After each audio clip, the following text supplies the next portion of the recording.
Welcome to Norse Code, the #1 podcast for your Minnesota Vikings. I'm your host, Dusty O'Connell. If you enjoy the show, please throw a few bucks in the tip jar at paypal.me/NorseCode or check out our Patreon page at patreon.com/NorseCode. Joining me this week, as per usual, useful human, Vikings blogger extraordinaire, host of approximately 9 podcasts now every week. Is it true that the Football Machine is up to 2 episodes a week now? It's always been 2 episodes a week. We do an hour 1 and an hour 2. Oh, no, like 2 days a week.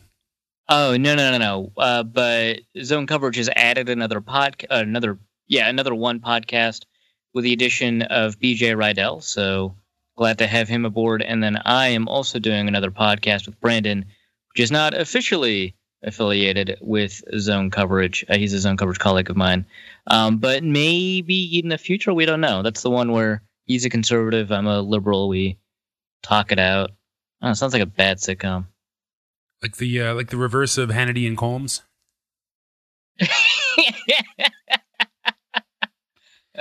Yeah, well, yeah. If I get my way as often as Hannity does, yeah. All right, so it is 9 podcasts then. Yeah, thereabouts. All right, sweet.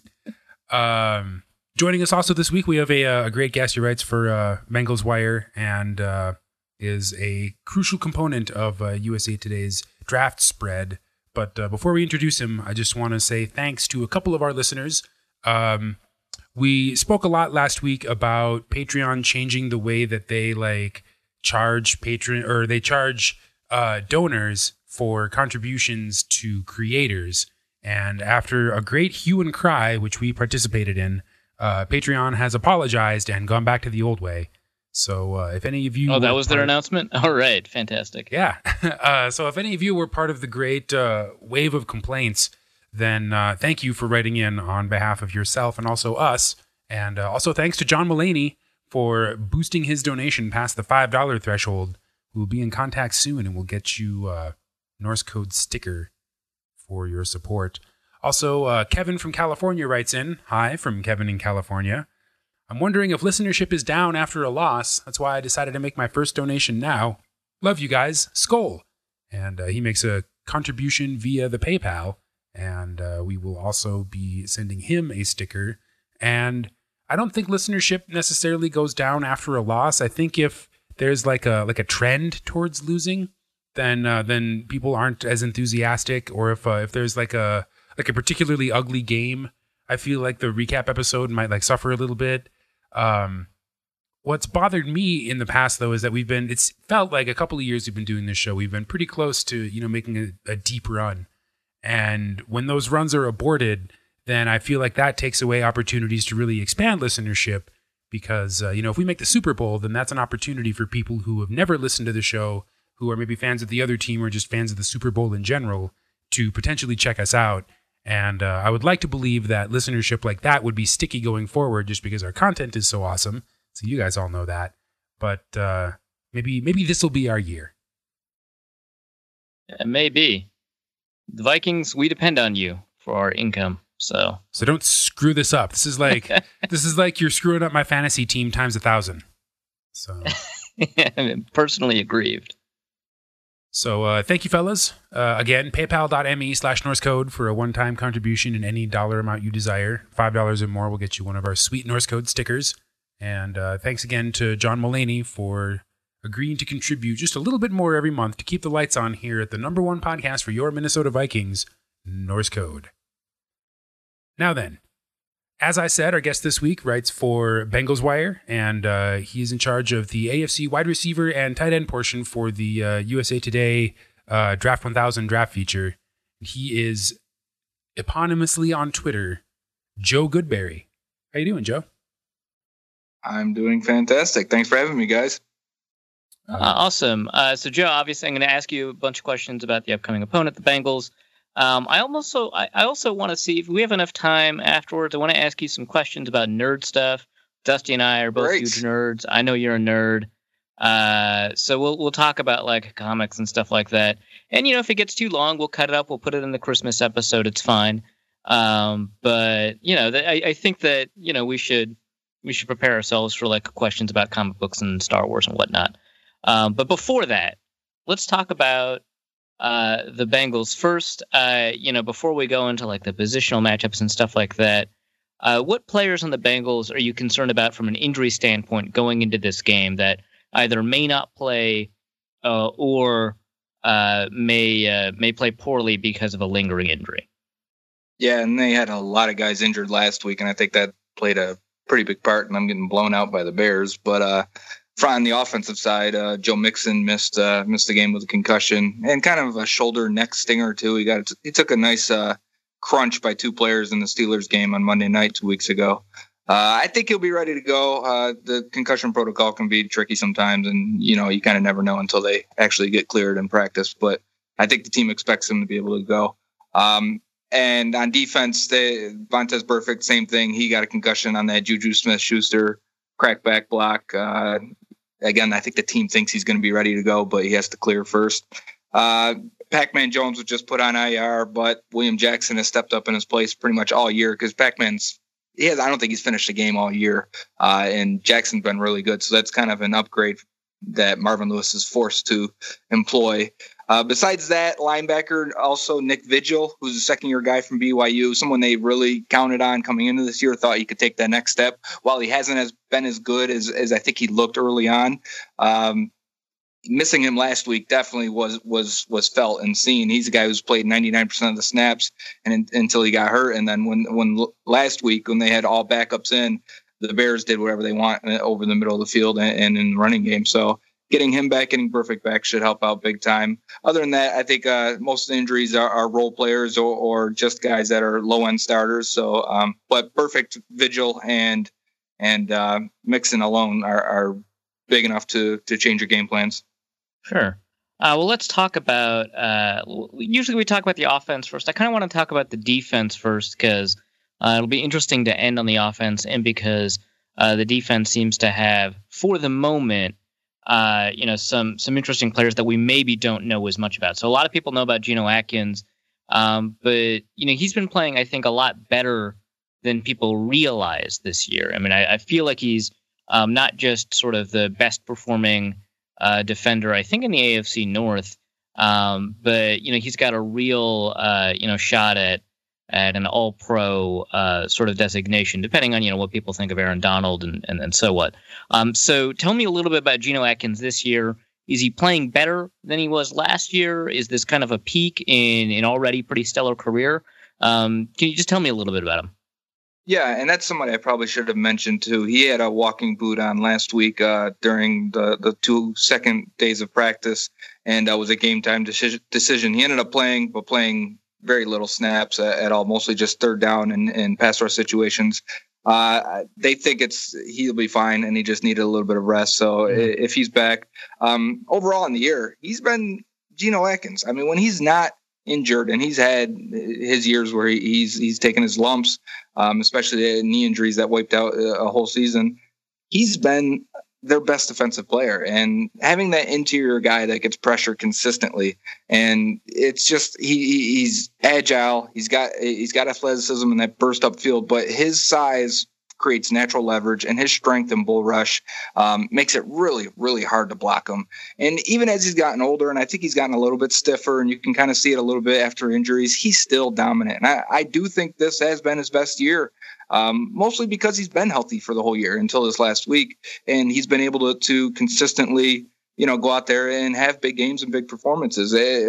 He's the kind of guy who's going to destroy a bad guard or center that lines up in front of him, and he's going to make it hard on the good guys. So, when you go against a bad team or a team that's got a hole in the interior offensive line, Atkins really stands out, and that's not a knock on him. That's what the great players do, and he's the type of guy who just consistently does it when a lesser opponent is across from him. And they drafted two guys to rotate with him and play next to him. And last year was Andrew Billings out of Baylor at nose tackle, and this year was Ryan Glasgow out of Michigan. And both guys have flashed, and for being young guys after Billings missed all year last year to really come in and be next to him and rotate with him, I think they've flashed and showed a lot of potential. But being a young guy in the interior defensive line, you're going to give up some plays and you're going to have some mistakes and playing the wrong gap or getting over aggressive or getting stuck on trap plays. And it's affected Geno Atkins, I think, a little bit because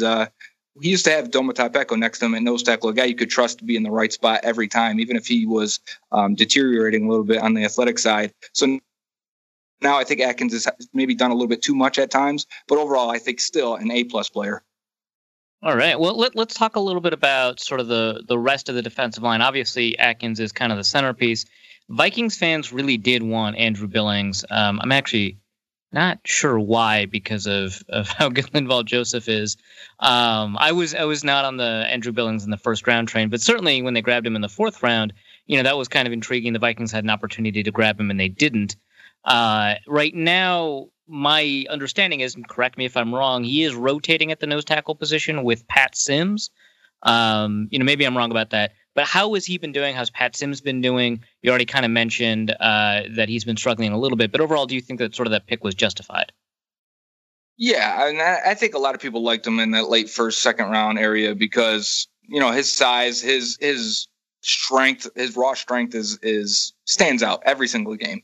And it still does now. And he slid because he had a knee issue. And a lot of teams knew about it that a lot of draft Twitter or the internet didn't know. And then the Bengals ended up putting him on IR that camp with they never said what it was, but 2 and 2 together and what people have leaked out, it seemed like it was microfracture surgery. So it was definitely something that would knock him on some teams' boards and something that he needed to further his career. And they pretty much figured it was going to take him a year and a half to fully recover. And that's why they brought back Pat Sims. And even though they're letting Domotapeko leave in free agency, they figured they needed a veteran guy at the nose tackle spot. So Billings was getting 5 to 8 snaps, just basically goal line packages through the first quarter of the season as they brought him along slowly. And then Pat Sims got hurt and they were pretty much forced to play Billings. And there were some games, man, he stood out more than anybody on the defensive line. I'm thinking of the Titans game, and he just bench press guys. And that raw strength stands out so much. But again, young guys on the interior of the defensive line, like I said, are going to make mistakes, and it's going to happen. And you're going to get out-muscled and just out-veteran worked by veteran offensive linemen that just have the technique and the skill and the little tricks to get you to go one way when the play's going the other. And he's been caught out of position a few times, but Billings has flashed and shown that maybe in another year, he's a guy you can really rely on, and a guy that not just plays the nose tackle spot, because in a 4-3, those guys can be very unglamorous. They just really won't stand out much. But Billings flashes enough to be a penetrator and a type of guy that can, and I'm not saying he's going to play a nickel and pass rush, but in base defense gives you just a little bit and just enough to stand out and be a guy that can contribute and not just be a big plugging nose tackle. And I think he can be a little bit more. It certainly seems like, pass rushing capability from a nose tackle is a really great bonus to have, and it really adds to, I think, the pass rushing capability overall of what the Bengals have. So not only do they have Michael Johnson and Carlos Dunlap after Michael Johnson took, a gap year in Tampa Bay, but they also have, they've got Jordan Willis, who I was really a big fan of, and Carl Lawson. Right. I almost called him Shaq Lawson. And those guys are young rookies. I was actually a big fan of Jordan Willis coming out. I thought, he was pretty underrated. Glad to see the Bengals grab him. What do you think of how they've done so far this year? Both, Lawson and Willis, as well as, those veterans. Yeah. Carlos Dunlap's the same guy he always is for them. He's an 8-sack guy who's going to bat a lot of passes and play the run very well and play 80% to 85% of the snaps. He's a quality player, and his length and his strength at the left end side, he's going to beat up on some bad right tackles. He's the same kind of guy who's going to do that. And he seems to come up with big plays all the time in big moments when they need it. And that's a guy you want to have. And they've always needed that agile speed rusher for the right end spot. Michael Johnson's been a serviceable guy, but he has slowed down a lot, and he has really, his agility has been sapped as he's gotten older. Injuries have happened, back, knee, ankle, things like that, the normal stuff. I think when they drafted 2 defensive ends this year, it was an admission that they weren't sure if Michael Johnson could provide anything this year. And they toyed with the idea of, okay, maybe we can kick him inside a nickel. And they did early in the year, and he looked very good. And then Johnson got hurt, and he needed to miss practice time. He missed even some game time. And they traded for a guy in the offseason from Jacksonville, and Chris Smith from Arkansas. He's about, I think it's his fourth year now. So he actually has been the guy to replace Johnson as the nickel defensive tackle, because the Bengals go with 3 defensive ends and Geno Atkins in their nickel package. And so Chris Smith's playing the defensive tackle spot, and he's been really good. And actually, they haven't put Michael Johnson back in that spot because Smith has flashed, and they can do a lot of things when you have an athletic guy inside, a lot of loops and stunts with your ends. And, by kicking Carlos Dunlap inside and letting him do work, because he did that at Florida too. It's something the Bengals have never really done with him. But now with drafting 2 guys, trading for Chris Smith, it has allowed them to get more flexible with the veterans. And to just speak on Lawson, he's been way above expected, I think. A lot of people liked him coming out, but I didn't think he would be this good. And yeah, he's a bit athletic, but that power is crazy. He is jacked up, rocked up. His moves are very good, very advanced for a rookie. He's their best edge rusher right now, and that's including Carlos. Okay. Yeah, he is. He just, because Dunlap is more slow moving, and because he's a 6'7" guy, 290 at times. He's a good player, but that quick twitch, agility, speed rush on that right end makes such a difference. Just Lawson bursting off the line sometimes has forced quarterbacks to slide away from him in the pocket, even if he doesn't initially win. And you can see it on tape, and he has won, and he's applied a lot of pressure. And you can see where the short arms or the lack of elite agility come into play, because he gets a lot of pressures and he doesn't always turn them into sacks, but he's there affecting the play. And there's value in that, especially when you have a Dunlap and an Atkins inside on that defensive line. They'll clean up the sacks, or they'll apply more pressure, and it's a cumulative effect. And then Jordan Willis, he was a guy that tested extremely well. He kind of tested the way Lawson looks on tape. And Willis has kind of been the guy. When I watched him, I actually said he's got some Margus Hunt to him, and that wasn't a complete negative. It's that he was a little stiff around the corner. He was a little unaware and slow at times. His footwork and hip work wasn't in sync, so it didn't allow him to get around the corner as much as he should have, the way he tested. And I think it's shown up still in the NFL, and he's had some success as a pass rusher, more flashes than anything, but really he's been a very good run defender. And they're rotating him and mostly at the left side with Carlos Dunlap, and letting Willis right now get some base down run defending plays. He's mostly played in the base defense rather than nickel. So to be truthful, we haven't seen him pass rush as much as you'd like. I figure we'll see that now as the season looks like it's all but over. We'll see him get more opportunities. But in comparison of the two, Lawson has been fantastic, and Willis has been an average rookie, has shown his flashes. So when you say Lawson's kind of the best edge rusher, are you separating his pass rushing capability from run defense capability? Do you think overall, like if you take run defense as part of a package, Dunlap is still kind of the king of the coop, as it were, or how would you evaluate Lawson once you include, run defense capability? Because from my understanding, and again, I don't know the Bengals, he's not there as often on base downs against the run. Exactly. And that's the part of it. He's played 360 snaps, I want to say, this year. I would say 300 have been against the pass, just off of a guess. I haven't actually looked at those numbers, but he's not in the base defense, and he comes in nickel situations. You're mostly pass rushing in those nickel situations. Even on run plays, he's rushing upfield, it seems like, at times. So he's in there to rush the passer. I think it's also a reason why he doesn't get, I can infer the reason why he doesn't get more base down and run defense plays is because he's, the size and the length, and they like Michael Johnson for that. And they're going to probably keep that rotation up. In the last 2 weeks, Johnson's played over 100 snaps while Lawson has played 40 snaps, give or take a few. And that's because teams have kind of tried to keep the Bengals in their base defense while going out there with 3 wide receivers, or the Bengals have countered against, like the Steelers, for example, who like to run out of 3 wide receivers and out of shotgun. The Bengals have countered with a base defensive line and a nickel back 7. So it's meant Carl Lawson's going to end up on the bench a little bit more. So I hope they give him more opportunities. Like I said, same thing with Willis. With the season winding down, I think more young guys are going to play. and you got to put them in other situations that, evaluation situations. You want to know what they can do and what kind of potential these guys have as long-term key players. The tricky part about that is the coaching staff is all on 1-year deals right now. That's it. They're expiring. So do they care to see these guys? That's got to come from up top, I guess. And I guess that's just a hope of an analyst and a fan. That's pretty fair. So the Vikings have, before every game, they kind of try to figure out their game plan, whether or not they're going to use Latavius Murray or Jerick McKinnon more often. And usually that comes down to, does it make more sense to run inside or run to the outside against this particular defense?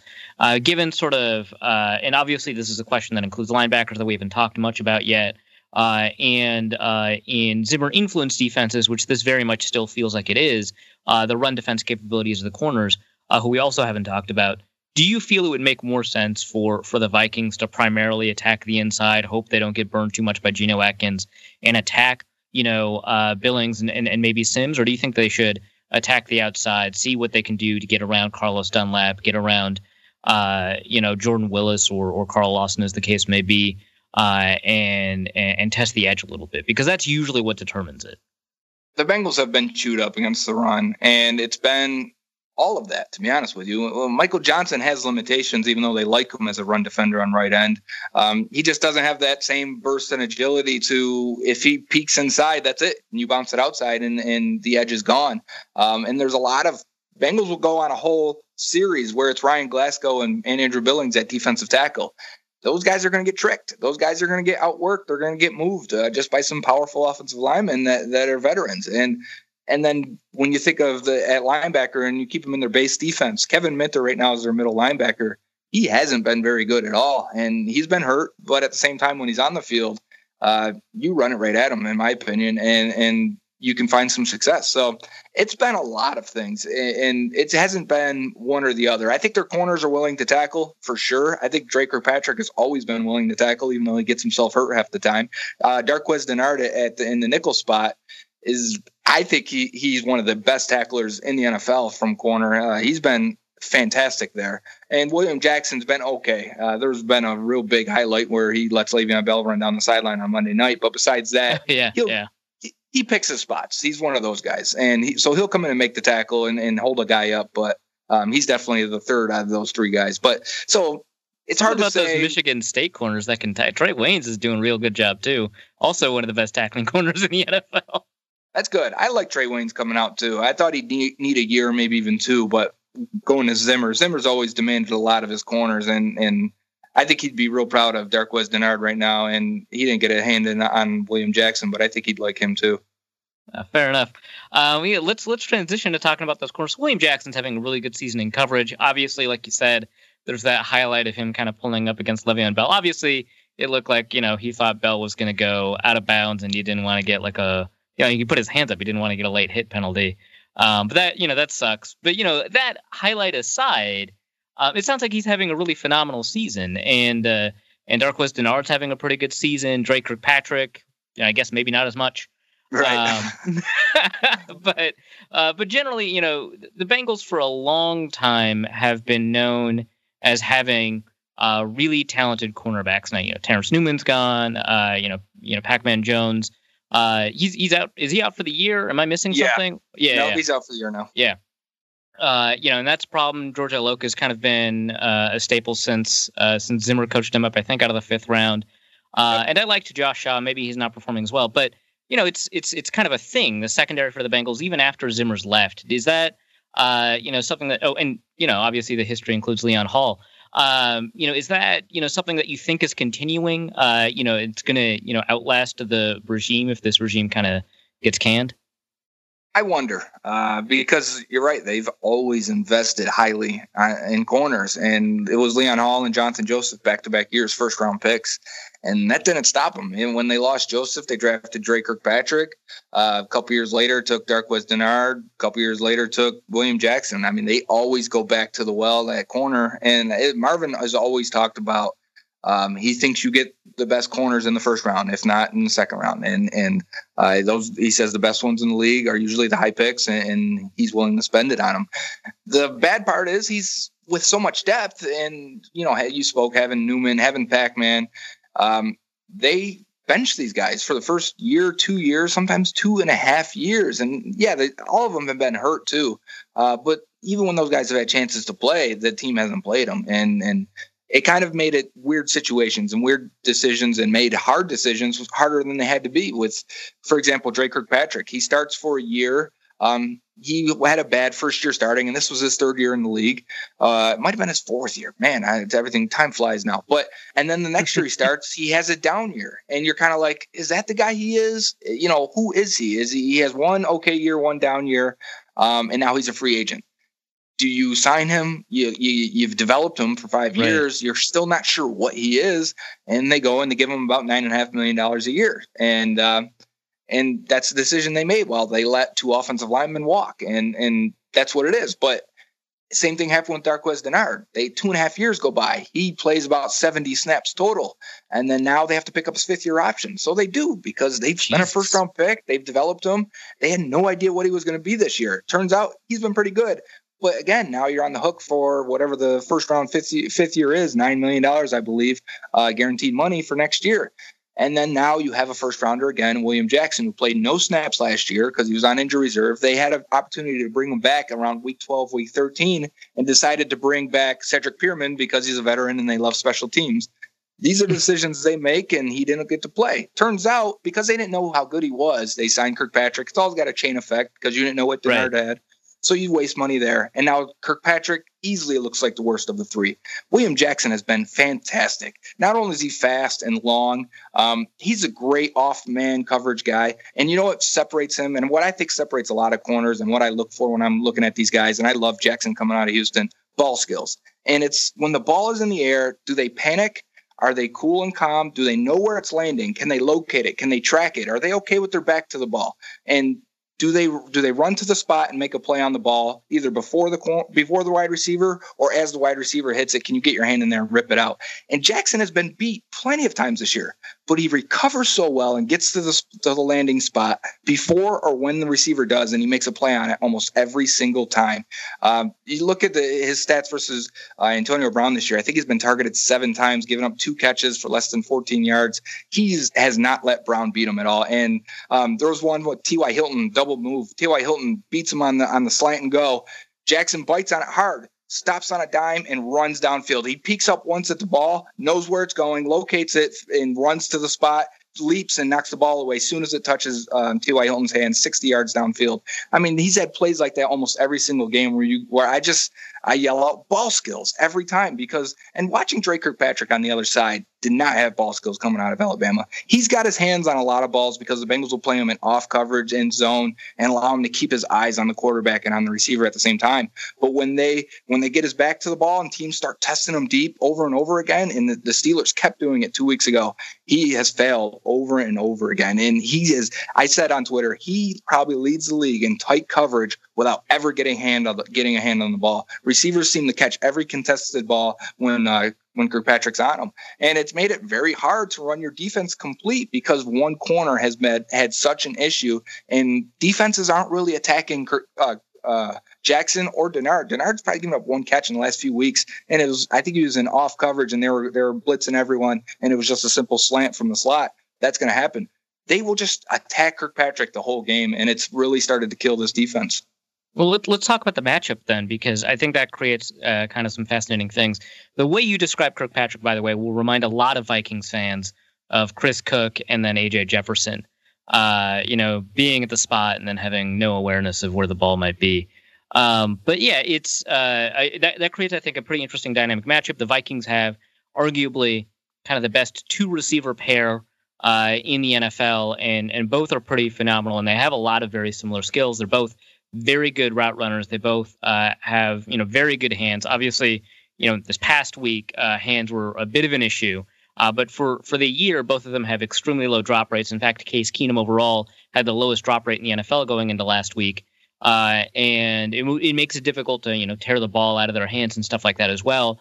But they have the ability to find space, usually in different ways. Diggs is better at cracking up against man. Thielen's a little bit better at cracking open against zone, but really they're very similar receivers in a lot of ways, and they both can operate out of the slot. So they'll line up against Dennard or whoever's in the slot too.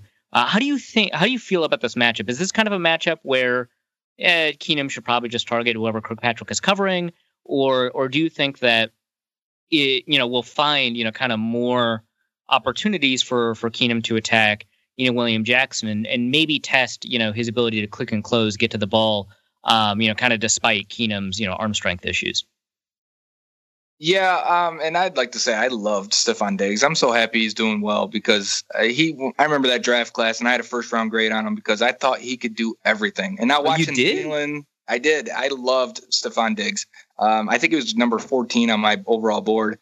But Thielen and Diggs, and I'm watching the game the other week, and I'm like, that's Chad Johnson and TJ Hushmanzada right there, man. This is early Bengals, early 2000s, and I love that team. But yeah, I think if you're attacking the Bengals, you're attacking Kirkpatrick because it's the ball skills. He's not the greatest athlete either. So you can get him misdirection. He's got short arms, so he misses on his hands a lot when they put him in press situations.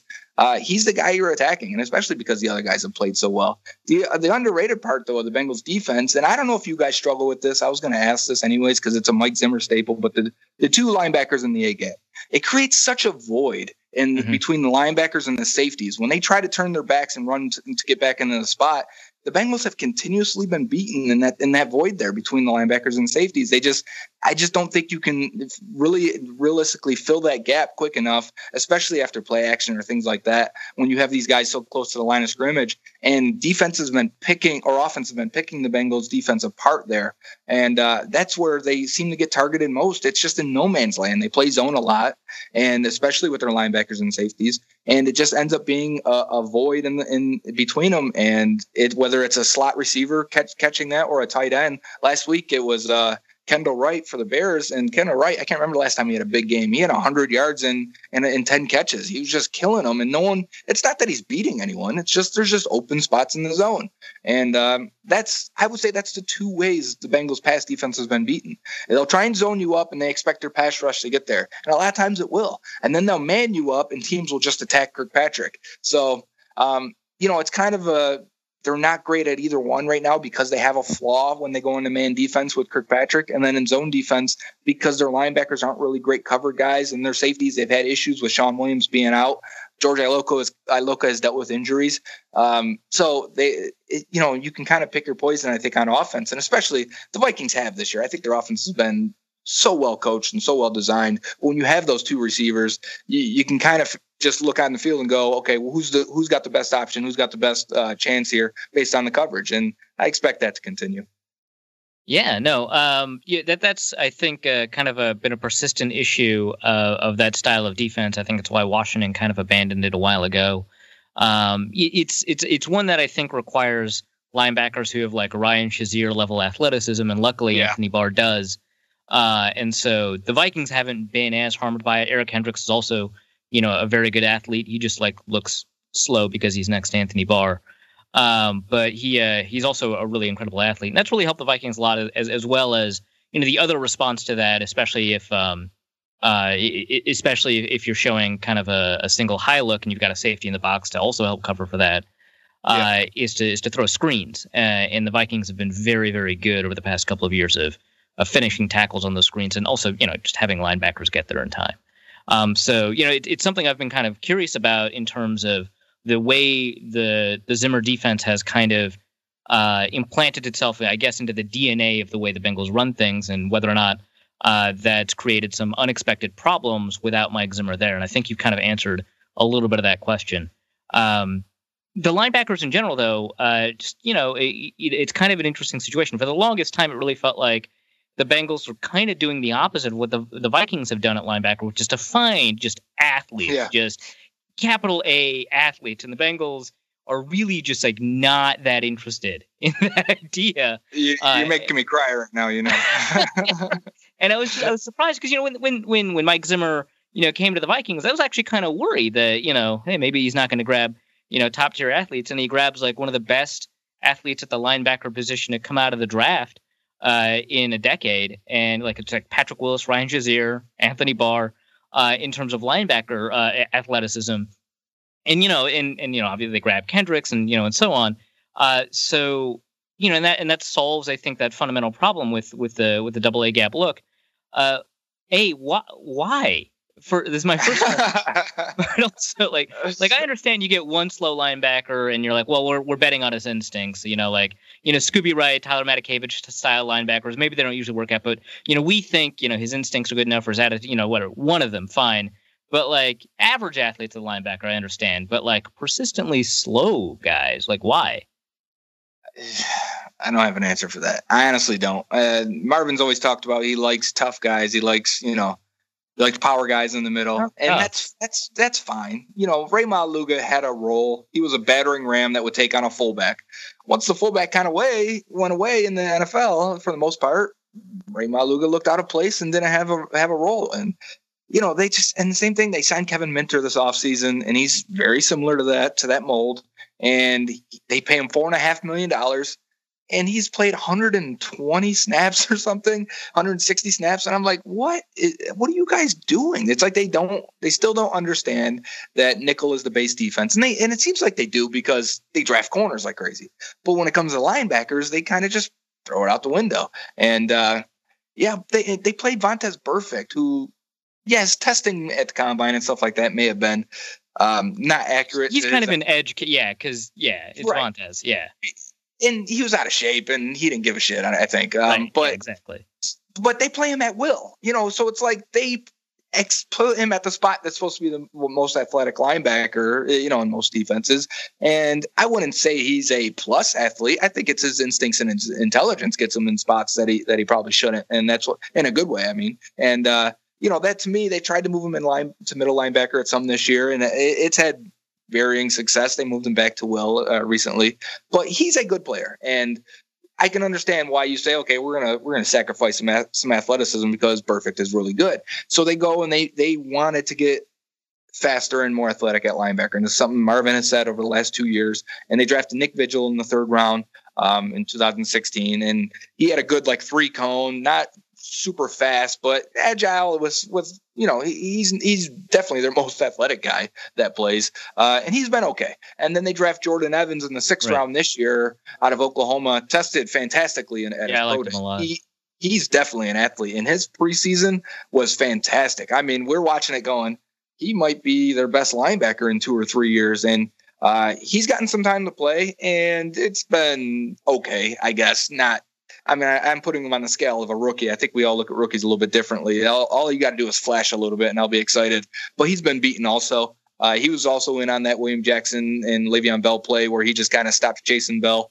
So he's had his moments of frustration, but also his moments of, man, if he gets on the field more often as an athlete, the Bengals really will upgrade that position. But it's a weakness for them, and it's been for so long. You'll see offenses, man, since Marvin's been here, they'll keep the Bengals in their base defense, and then they'll spread it out. And you got to cover a tight end or a quick receiver like a Duke Johnson for the Browns or a quick tight end. And now you end up with Ray Maluga or Vontaze Burfict on him or Kevin Minter on him or Vincent Ray on him. And, man, they destroy them consistently. And the Bengals don't have an answer for it because they don't want to go into their nickel defense and then get run on. So they just keep going out there with these unathletic linebackers. And it's definitely been an issue for a long time. Do you feel like it's having 3 Brandon Spikes? One of them is great to have. The Patriots used him really well. 3 of them is weird to have. Does it feel like that? Yeah. There was a year they had Ray Maluga, Vontaze Burfict, and James Harrison as their 3 linebackers. And it's like, you couldn't have a more unathletic trio than that. It was crazy. And they'd bring in Vincent Ray, he's our athletic guy in nickel. And now we watch him and we're like, man, what are they doing? And yeah, that's exactly what it's like. It's just insane to do that. You might as well pass rush. You might as well go out there with 3 defensive tackles on the defensive line. That's what it's like. Well, okay. So with that in mind, that makes intriguing matchup possibilities with Kyle Rudolph, who has been kind of the subject of a couple of jokes on my end on Twitter where he thought I called him unathletic, but whatever. It's in the past.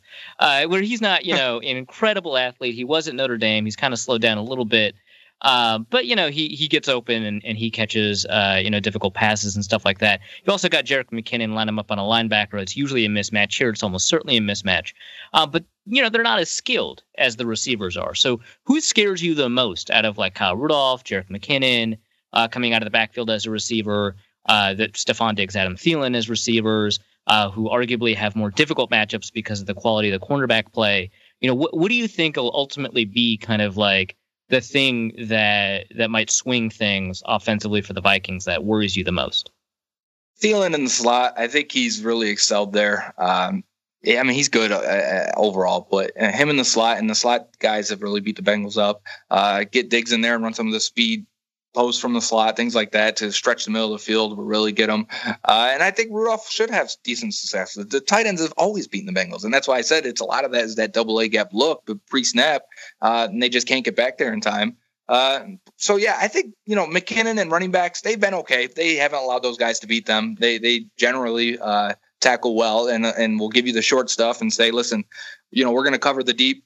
You're going to have to check it down. And we're going to come up and make a tackle. And if we're a good tackling team, we're going to put you in some third down situations where we're going to have to force the ball, and hopefully we get a hand on it or contest the pass.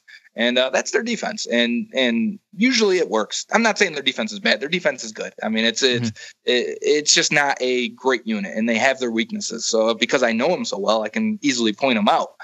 So it's a good defense, but yeah, the guys in the slot, and if both Diggs and Thielen get in there and rotate and do their thing, it'll be hard to cover them. All right, and then is Carl Lawson ever gonna switch his jersey number, or why? What is it? 58.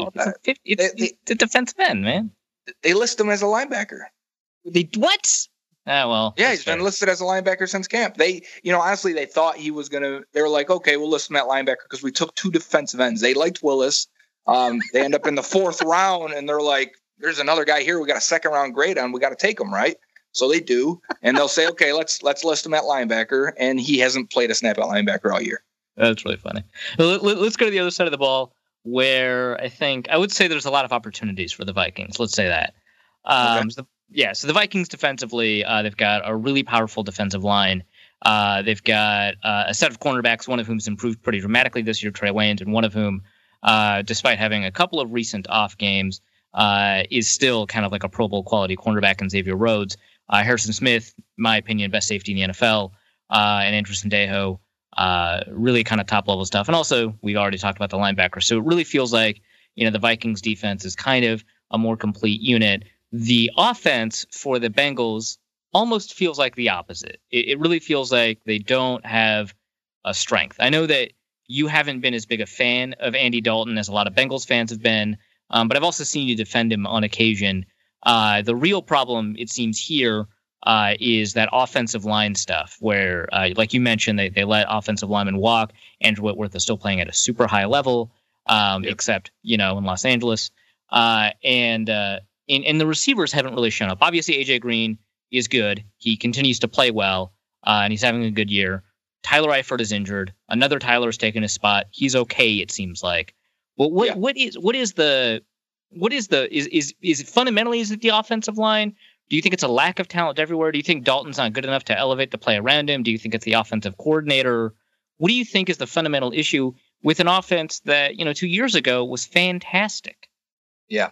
Think of 2015, Hugh Jackson, and for all his faults as a head coach, and he's failed pretty much in 2 spots, I think he's a really good offensive coordinator, and I think he really gets quarterbacks, and he helped Dalton out a lot, and he gave him a lot of freedom to change plays based on pre-snap looks, which the entire offense and Andy Dalton too it's predicated on whatever they read pre-snap. If you show a cover 1 with a safety in the middle of the field, with the corners backed off on the outside, they know where they're going with the ball post-snap. As long as everything, they got a post-snap look, and if the safety's still there, he knows where he's throwing it, and the ball comes out in 2.2 seconds. And that's their offense. If you mix it up and you rotate someone late, or you show a different coverage, or you bring a blitzer that he didn't expect, it is all bets are off, and he is now a different guy. And that's, after 7 years, I think everyone knows that. And you go back to 2015 again, to stay on the same point. They had Tyler Eifert. They had Marvin Jones. They had Mohamed Sanu. They had Giovanni Bernard and a still decent Jeremy Hill at the time. They had a good offensive line, maybe a top 5 unit with Andrew Whitworth at left tackle and Kevin Zeitler at right guard, who's a very good right guard. They lose pretty much all those guys in the last 2 years. They lose Hugh Jackson, lose Marvin Jones, lose Mohamed Sanu, lose Tyler Eifert because he only played about 25% of the snaps in the last 2 years now. They lose They did keep. Hey, Clint Bowling's fine. He's an okay player. But when he's your best offensive lineman, that sucks because he was like your third, fourth best at that time, and it's taken a toll. And they tried to replace the receivers. They take Tyler Boyd in the second round. Had a decent rookie year. Has been off the map the third year. Has been nowhere. When they figured out that Brandon LaFell was better in the slot, he's kind of just taken over Tyler Boyd's job, and now they go out there in 3 wide receiver sets and really only have 2 wide receivers because that other outside guy was supposed to be John Ross. They take him 9th overall and completely botch the year. And some of it sounds like it's from him, but some of it, and a lot of it, sounds like the Bengals not being all together from front office down to coaching staff on who John Ross was and what he can offer. And the medical part of it, too, is always an unknown. But with the Bengals, it seems like sometimes that is even more of an unknown. So they botched it completely. So the receivers suck outside of A.J. Green. LaFell can't get open versus man. He's in the slot, which makes him his best version. But he's just a guy out there, to be honest with you. He's got good hands. He's tough. He's a big body. Okay. But the other guy they got out there right now is Josh Malone, who a 4th rounder they took out of Tennessee, a rookie. I liked him as a prospect. He's a big, tall, fast guy. He ran the second fast 40 to John Ross. He really hasn't showed any of that so far, but they're still playing him and giving him his reps. So I can't hate it, but you're going out there with one less guy, basically. In the meantime, they bring in Joe Mixon, and they couldn't get him off the ground because the offensive line is terrible, and because the running game is very, very basic, and it took them way too long to understand. Here's another disconnect. They took him way too long to understand what Joe Mixon was. They saw him as a big guy, a 6'1", 230-pound back.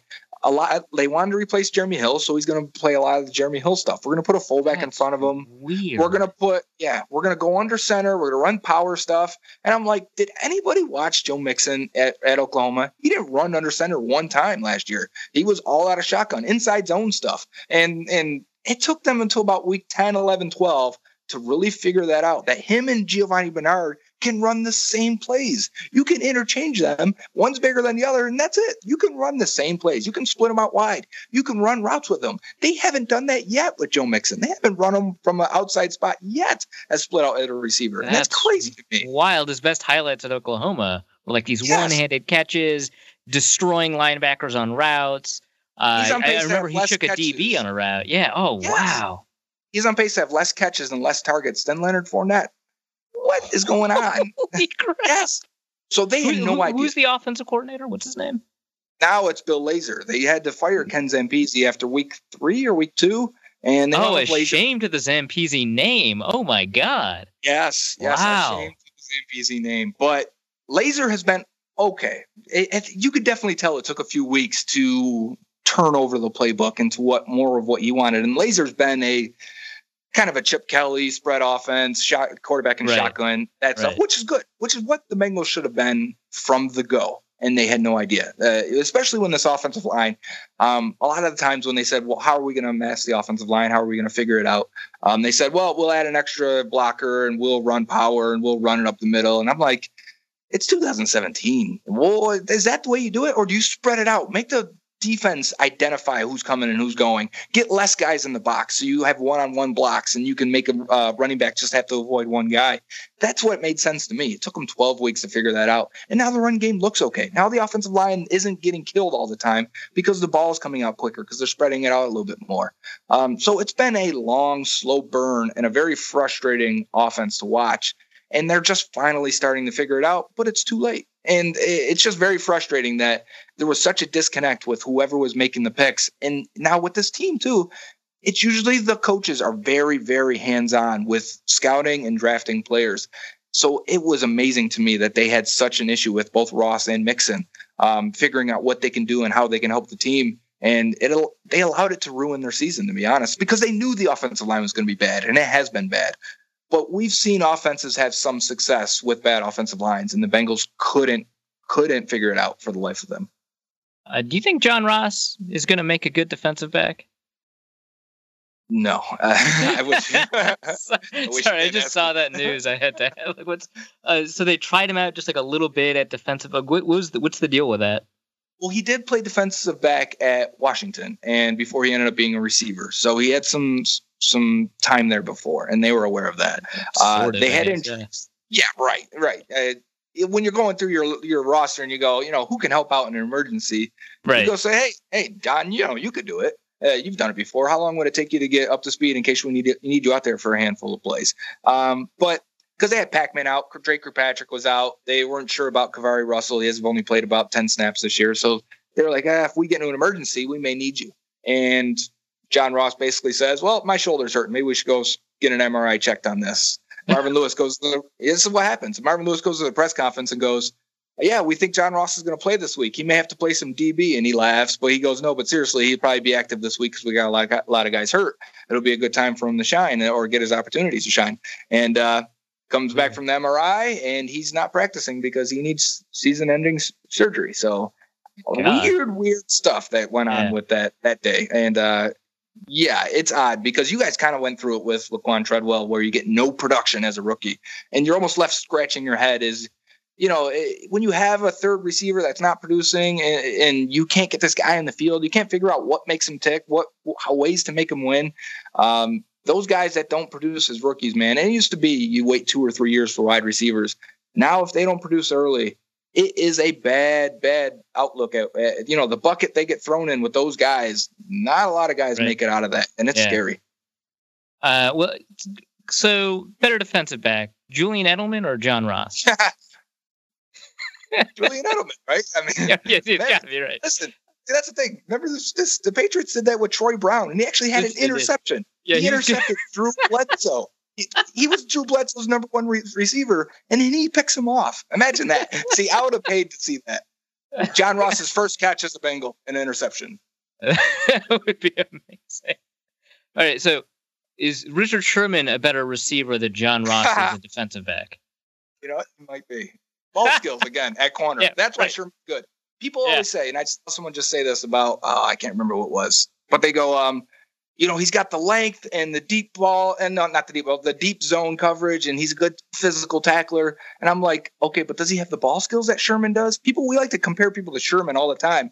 What makes Sherman special is his elite ball skills. It's riskier to throw it against him, even if your receiver's open, than it is to throw it against somebody who's got tight coverage, because he may actually make the better play on the ball before the receiver does.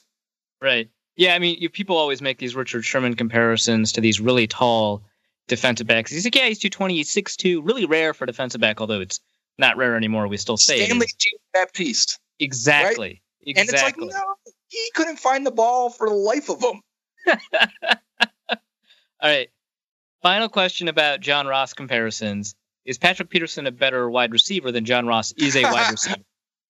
Yes. Right now, he is for sure. Yeah, you can do way more. They couldn't get John Ross on the field to run a go route. I don't know. I'm so down on everything right now. And you know what sucks? I don't mean to rub it in. It's just, this is a fun game. It's not fun. You're having fun. You get nothing out of them. And you know what they still need going into next year? They still need a speed receiver. So what do? You just say, all right, I guess we're going to have him this year now? Yeah. It's really bizarre. I mean, I've actually, I liked John Ross. Actually, I thought he was a better Will Fuller. Of course, that means I was wrong on Fuller. Me too. But and I liked Tyler Boyd. I liked Josh Malone, and none of these guys were producing. Let's talk about someone I liked who did well. AJ Green wasn't a risk to say that he was a good receiver coming out of college. He's doing really well. But he's got a matchup against Xavier Rhodes, who's probably going to shadow him the entire game. Xavier Rhodes is playing as a top-level corner. I would argue that right now AJ Green's a better receiver than Xavier Rhodes is a corner, but that may not matter if, the Bengals might prefer the other matchup anyway, say Josh Mullen versus Trey Lance or whatever. What do you think about that matchup? Because I think, AJ Green has some strengths that kind of exploit some of Rhodes' weaknesses. He's an uncommonly quick guy for his size. And Rhodes, if he has a weakness, it's stiffness. But at the same time, Rhodes is very physical, and it feels like Green, when he has struggled, has been against physical corners. So what do you think about that?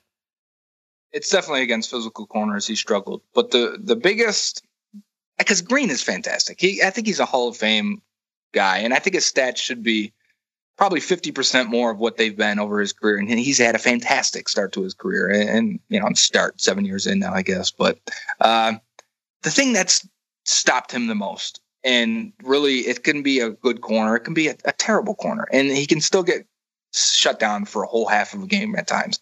Most that stops him is the Bengals themselves. And I said he's probably, of the elite wide receivers, he's probably the easiest guy to cover, and it's because of the offensive design. And like I said earlier about the pre-snap read and how everything's predicated on that.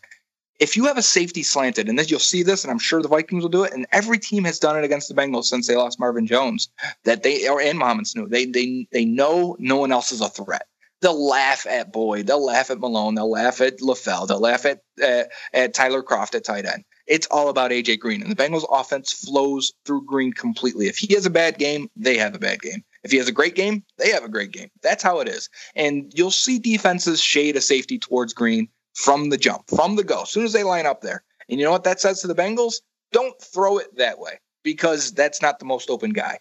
Their offense is basically who's going to be the best advantage on this play based on the coverage pre-snap. And defenses know it. And they shade that safety over there. They'll run a linebacker underneath, and that corner can sit on the comeback route or the inside breaking route at, in the intermediate range, 10 to 15 yards, and get physical with him. And it drives Green nuts. And he's always been very quiet, very calm. This year, man, he's gone. Yeah, and then he spoke out for the first time this year, it seems. Yeah. Like, that's really uncharacteristic of AJ Green. He's probably lashed out 3 times already. He spoke out. He choke slammed Jalen Ramsey. And then even last week, people were like, what's going on with Green? Look at his body language. And there's times where you see him go to the sideline like, man, I'm open. But they showed double coverage before the snap, rolled out of it after the snap, and I'm standing there wide open, but Dalton's not looking my way because that's the way the offense works. And he's getting tired of it. He was out there for a Hail Mary last week at the half. He catches it, of course, because he's AJ Green. He's out of bounds. It doesn't matter. He wanted to make sure he secures it, but he just whips the ball away and walks into the tunnel. I mean, like, you can see his language. He's just like, this sucks. I'm tired of getting shut down by my own offense and my own quarterback rather than the opponent. And they don't move him around enough. They will at times. They'll get him in the slot. They'll move him left to right, X, Y. It doesn't really matter, but not enough. They don't manufacture him touches. They say you go out there and you win running a go, a comeback, a curl, and a post. That's it. And I just think it's too limited. And he's not a bad route runner. He's not dumb. He's none of those things. He is I think his best attribute right now, and I think everyone thought it was the high pointing and the spectacular catches. I think his best attribute has been his route running. And for a guy his size, his agility, his ability to sink in his hips at the top of his routes and break and still stay vertical has been his best attribute and what has gotten him open more than any. And when you take that away by simplifying his routes and simplifying the offense and going away from him, he at times looks average and he gets frustrated. And he's dropped some balls this year, and he's dropped. Like last week, there was 4 plays, and Bengals fans got at him, said he had a terrible game. He did have a fumble, but there was 4 passes where he could have made a fantastic catch, probably A-plus type catches, but he is an A-plus player, and he usually makes 3 out of 4 of those. He failed to make all 4, and you could see the frustration growing on him, and you could see how the offense stalled when he didn't make these plays. They rely on him to make a crazy catch in double coverage or between 2 guys, and it's just not fair to him, to be honest with you.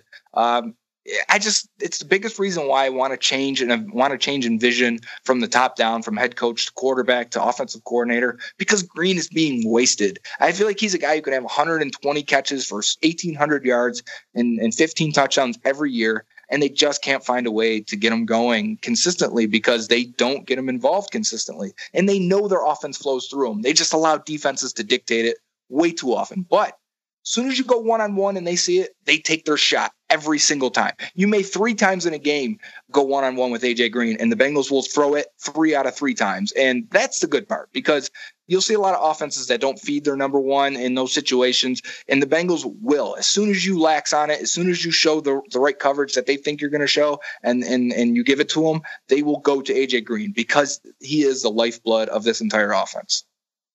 So when you take a look at this Vikings defense, like I mentioned, it's got a lot of strengths. The players that makes the most sense to watch out for are players like Harrison Smith, Everson Griffin, Linval Joseph, who in my opinion is as good a nose tackle as anybody in the NFL, and Xavier Rhodes. Out of those 4 guys, or maybe you can name another guy, who scares you the most in terms of their ability to disrupt the offense or shut down what should be a good game plan. Listen, no offensive line is bad. It's bad. And those names all scare me. Russell Bodine versus Joseph is going to be laughable. Bodine is a strong wrestler type guy, but with short arms and bad core strength and balance, he's going to get thrown around a little bit. He's not going to be able to get to the second level and get these athletic linebackers. It's going to be an issue for run blocking. At both tackle spots, you have Andre Smith at right tackle. You guys know him. He's actually been okay, but he can be beaten, and he's always been beaten in his career because he's a heavy-footed right tackle. That's just, he's going to say, get around me because I've got long arms and I've got a wide body. But you can get around him because he's not the fleetest of foot. And if you get him to overstep, you can get that move back inside. Daniil Hunter, I mean, that's scary. He's athletic. You're talking about athleticism versus a guy who's not really known for his athleticism. You're going to get a few wins on that. And then Everson Griffin is as good as a right end as you can find, especially as a pass rusher. And Cedric Ogbuehi, he's who he was at Texas A&M. He's got pillow hands. He's late on his punch. He's got no ass, so you can bull rush him and you can move him out of there. And because of it, the Bengals try to do quicker passes, give him short sets, and say, okay, we're not going to give you this inside. You're going to have to beat him to the outside because he's an athlete. They want to give that advantage to him, and he still gets beat to the outside. So I don't know. He's a bust completely, and they're just trying to get through it, I think, because they really thought they were getting Andrew Whitworth back at left tackle, and they didn't. So that is a huge advantage for the Vikings. I think the biggest, clearest advantage is their defensive line versus the Bengals' offensive line. I don't see there isn't a better player on the Bengals' offensive line than there is on the Vikings' D line. Fair enough. Over under 3.5 sacks for Andy Dalton.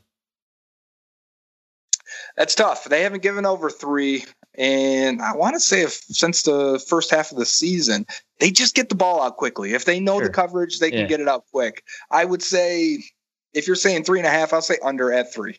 All right. Fair enough. All right. So real quick, let's get a score prediction from you.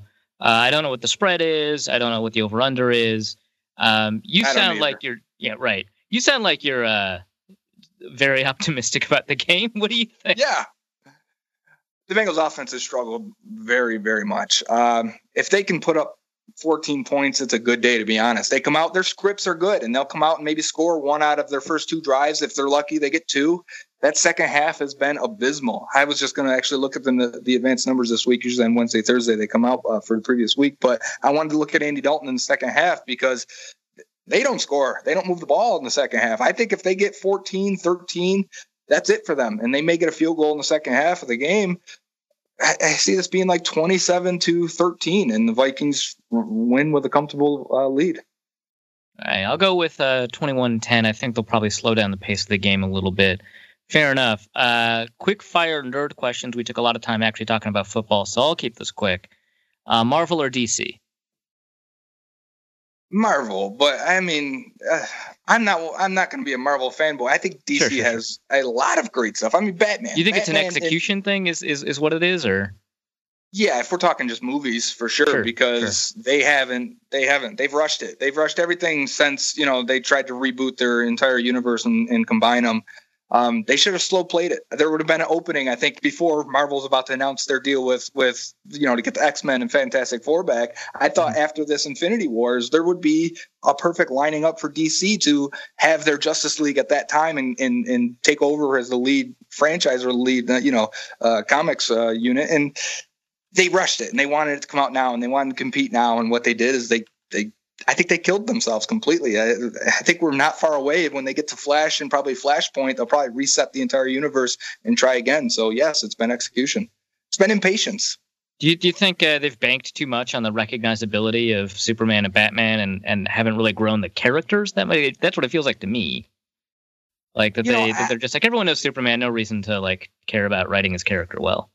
Is that wrong, though? I mean, because everyone does know Superman and Batman. You can kind of jump right in. And I think that's what they banked on. You're right. And said, we can get right in the Justice League. Well, then maybe you should have started with Wonder Woman. We've waited forever. We never got a Wonder Woman movie. And it ended up being fantastic. And, and we've never gotten a Flash movie. Flash is a huge character. Flash is fun. If they wanted to really, and that's the thing, they didn't know the tone. They were like, all right, Marvel's fun and colorful. We'll go dark and gritty. And it's a drag to watch those movies sometimes. And when you come off Guardians of the Galaxy and go watch Batman vs. Superman, you're like, man, this sucks. It's Batman and Superman. This sucks. Why am I? And it's not so much the writing or the acting. It's the melodramatic attitude and everything's so serious. And I'm like, this isn't comic books. This isn't how it always was. You know, Batman does smile sometimes. He doesn't kill people. What is going on? And so, yeah, they missed the opportunity to give us some fun, exciting new characters while having Batman and Superman in their back pocket to strengthen it. I do think they'll keep trying, and they'll reboot it probably after Flashpoint and figure it out. Now if they lose Affleck at Batman, it seems like it's rumored that's going to happen. And if that's the case, I hope they figure it out and get it right. Yeah, Flashpoint is such a natural way to reboot it. So I love talking about this stuff. So a lot of Marvel people will say that, you've got deeper characters with Marvel. I think that that's not necessarily true. We've seen some really fantastic examinations of Superman and Batman's characters. We've seen some really fantastic characterizations of the Flash. Do you think that that's inherently true, given kind of the origin stories, the places in pop culture, and so on? Or do you think that, DC has a lot of room to, especially after a reboot, room to expand and dynamically flesh out a character while still staying true to, who Superman and Batman are? Yeah, I don't think Marvel's got deeper characters at all. I think if you would have went back 15 years ago and put up the Avengers and put up the Justice League, the average person could name you more Justice League members than the Avengers, because Marvel kind of had to go with their B unit with Iron Man and Captain America, right. And Hulk's awesome, but Thor, the Black Widow, Hawkeye, they had to sell those to us, and they did extremely well. Batman and Superman should be shoo-ins. What DC, again, failed to do is show us how cool Cyborg is and how fun Cyborg is. And a lot of, Flash, we said that, but Aquaman can be cool. He's always been kind of corny, but he can be cool if you show him now. And they have a lot more deeper, fuller characters. Their cosmic universe is awesome in DC, and as it is with Marvel. And I think that's how Marvel really hit the home run and went to the next step. Right. And that's, They saw that and foresaw it. They were like, we're going to do Guardians of the Galaxy. I think when everyone heard that was like, what? Who? Yeah, why? That's so weird. Yeah. It is weird. And then it may be the most Marvel property they have. It's completely everything they stand for is in the Guardians of the Galaxy first two movies so far. And I think DC steps back and goes, man, we've got some of that. Maybe we should have, we could have done a little bit more with Green Lantern. Maybe should we have gone a little bit farther into the cosmic side, because they get attacked by aliens all the time. The cosmic is a huge part of the comics. Comics is fun because it explores all, from fantasy to magic to the cosmic to the dark world and things like that. And DC hasn't given us that. They've tried to ground everything to the point where in comparison, it's not fun. Well, why would you enjoy a silly movie when you can watch the members of the Justice League complain about how much they don't like each other for an hour and a half? Right. Is that cool? And then the villain sucks too. So you're like, maybe they should just kill the planet. That's how you feel. Yeah. There's nothing here worth saving. Just whatever. Batman's dark side dream sounds pretty optimistic compared to what we've got going on. Let's do that. Right. Maybe that alternate reality wouldn't be so bad. Flash is coming back to tell you about it. You're like, nah, Flash, I think you're wrong here. This is such a bad reality. This is bad. You think that you just hire the DCAU writers? I mean, that was amazing. The animated universe stuff was just phenomenal. Except they kind of make it Batman focused a lot, don't they? A lot of their animated stuff is so much Batman heavy, and I love Batman, but I just feel like they have so many good characters, and their comics are doing so well right now. They sell a lot, and everyone loves the new line and the new universe, New 52, stuff like that. Maybe they should, and I think they did with Jeff Johns. They brought him in to kind of their leader. I just think they have. It feels like, and everything you read and the way it just comes off is, they've got too many corporate hands in there and too many producers in there that don't understand it. And it's like when I watched Spider-Man under Sony for the last few years, and Spider-Man, my favorite character, and they just didn't understand, the surface level they got, but the deep stuff, the stuff that makes each one of those characters in his universe special and cool, they didn't get it. They didn't understand it. And it kills the quality of the story and the superhero, and everything had to be bigger and crazier and bigger explosions and world-ending events or city events where the Electro's gonna tear down the whole city. It didn't have to be that. It could be a little fight in the street corner that makes these guys special, and I think the producers lose sight of that. Do you think Deadpool did Spider-Man better than Spider-Man?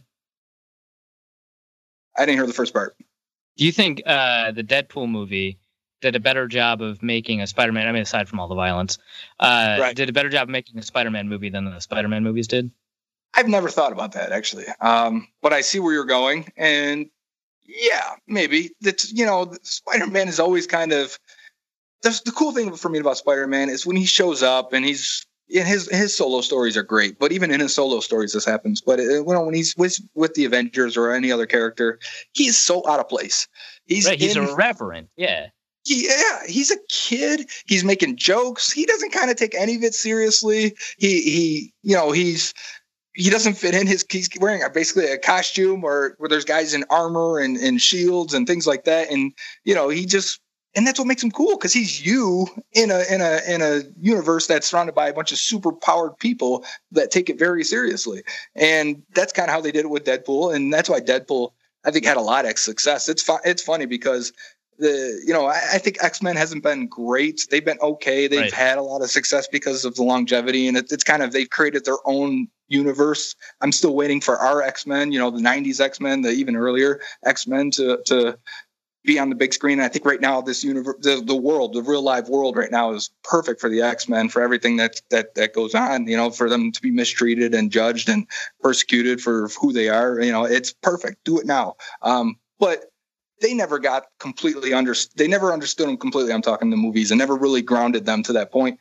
But when they made Deadpool, they were like, we're going to make Deadpool, exactly who he is in the comics. I think they added a little bit more vulgar and a little bit more Ryan Reynolds to it, but he's a perfect fit for the character, so it works out. And I think a lot of people are going to use Deadpool as an example moving forward of make the character look like the character exactly. He's probably the best rendition of anyone from pages to comic to cartoons to screen with his suit and everything, the way he acts and the way he speaks and the way he carries himself. I think that hopefully is the future. It doesn't have to be rated R. It just has to be, give us exactly what they look like. It may look silly to you, but we've seen it for 20 years, either in cartoons or comics. It's not going to look silly to us, and we're going to enjoy it. Well, so, God, I just love talking about this. We may have to move this to the Christmas episode. But that's hard sometimes, right? Because Tony Stark was a shitty character, and they totally reworked him in the Marvel Universe. He's a much better character now. Like, that's... The movie Tony Stark is the only one we know now, but Iron Man was really boring. Well, okay, but who could have injected as much life into that character as Robert Downey Jr. did? Like, you have to name another actor that could have given him that much freewheeling gravitas. But that's my point. Tony Stark wasn't close to Robert Downey Jr.'s characterization in the comics, and that's a great thing because Tony Stark basically invented a better character. That's like Ryan Reynolds is kind of close to Deadpool, and that's why I said it's kind of they were good fit for actor to character, but they let him be Ryan Reynolds too a little bit in that character, and it's just the right touch. Tony Stark, he's never been interesting. He's shown up and he's kind of a jerk. He's an alcoholic, and he's only good because he's smart. And that now he's the central part of Marvel. And because it's mostly Robert Downey Jr., and we've really grown to like this character, even though you can make the case he's been one of the biggest villains for the Marvel universe, creating Ultron and putting them in situations consistently that's going to put them in danger. So he's likable now, but he still has his qualities where you could look at him and say, we can go without Robert Downey Jr.'s Tony Stark right now. And I think we're getting to that point, and we probably will, in the next few years after Infinity War. No, it's true. God, I find this so interesting. And then finally, Star Trek or Star Wars? Dusty has his answer. Dusty, do not intervene in this question until we hear the end. I'm not the biggest fan of either. I'm not a huge Star Wars or Star Trek fan. I've watched a lot of both, though. I mean, I like a lot of things. It doesn't mean I don't think I have anything Star Trek, and I'm in my game room right now, and it's full of comics and statues and collectibles, and I'm I don't think I have anything. I have a Darth Vader over there, okay, but I have nothing Star Trek, and I grew up watching it on TV because, it was on all the time. And I kind of liked Star Trek a little bit more in the sense that I grew up watching it. And I didn't really, there was a lot of political stuff in Star Wars going on. So as a kid, I'm like, okay, I'm not really sure. We jump in halfway through the story. It didn't make sense to me. Now as I'm older and I backtrack and I watch them, I enjoy them a lot. And I think the universe they've created is a standard for any fiction to go that deep and that crazy into it and carry it and make everything canon. So I really like the production of Star Wars now, and the movies in comparison for Star Trek lately were okay, but they weren't anything spectacular that the world's talking about. So it's kind of hard for me to split. I'd say right now Star Wars, but growing up it was probably Star Trek. All right. Are you gonna see the new Star Wars movie right away? You're gonna wait a week? You're gonna wait 2 weeks? You're gonna let it happen when it happens? What's your plan with it? I'd like to see it as soon as possible. We've got a baby. She's about 10 months right now, so it's all based on babysitter. I think probably Tuesday will be our first opportunity, so we'll go see it a few days after. All right. I think we have a couple of quick mailbag questions that pertain to you, right, Dusty? Do we have a couple quick mailbag questions that are better answered by Joe than by me, and then we can let you go and we can do the rest? Indeed we do. Let's see. Christopher Wiley writes in, who ends up with the worst coaching record? Marvin Lewis, John Fox, or Jeff Fisher?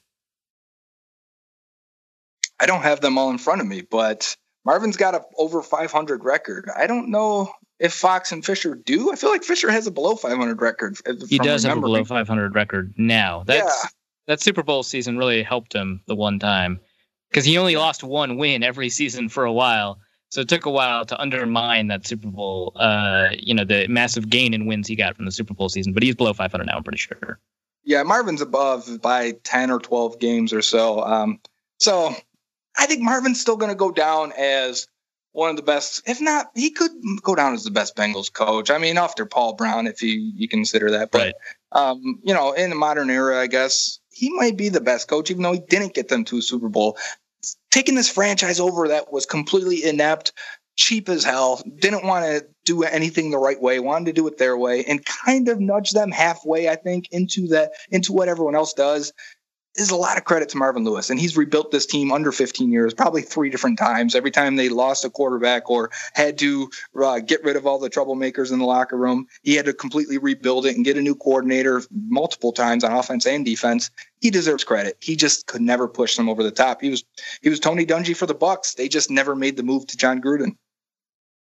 Attila the Hunk writes in, which Viking does Vontaze Burfict put on injured reserve this weekend?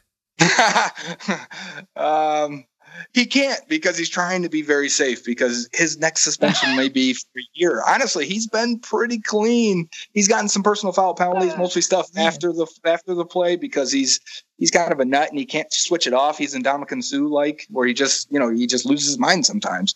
But he's honestly seems like a good guy. He's dirty. I will say that's he's a tough dirty. sell, dude. I know. Listen, I will say he's dirty completely, but being aware of that and watching him and seeing him outside of the field at times, and he doesn't seem like a completely bad guy, and he's a good player. So he just goes too far sometimes. He's a habitual line stepper. He just will twist an ankle for no reason. The guy's down. It's fourth quarter. You're winning by 21, and he twists the guy's ankle for what? Who's compelling you to do this? Well, so given how hard the Vikings are going to play the Bengals and how frustrating this game is probably going to be for Burfict, what do you think the odds are that he gets suspended doing something in this game? Low. I just think he's going to try and he keeps himself. And lately, he's been trying to keep himself as clean as possible. It hasn't always worked, but I don't think I'm not going to predict the suspension. Right. Sorry. Did you want one? I mean, you guys sound no. That's totally fair. Suspensions happen less often than once per game, so that's fair. Right. Well, it is a 2017. You never know. Well, I think once per week would be a fair thing to estimate nowadays. We've had one like the last 3 weeks in a row, right? That's true. Yeah. And he's already been suspended once this year for 3 games to start, and they got reduced to 2. So that's what I mean. He's a mistake away from spending a year out of the league, probably.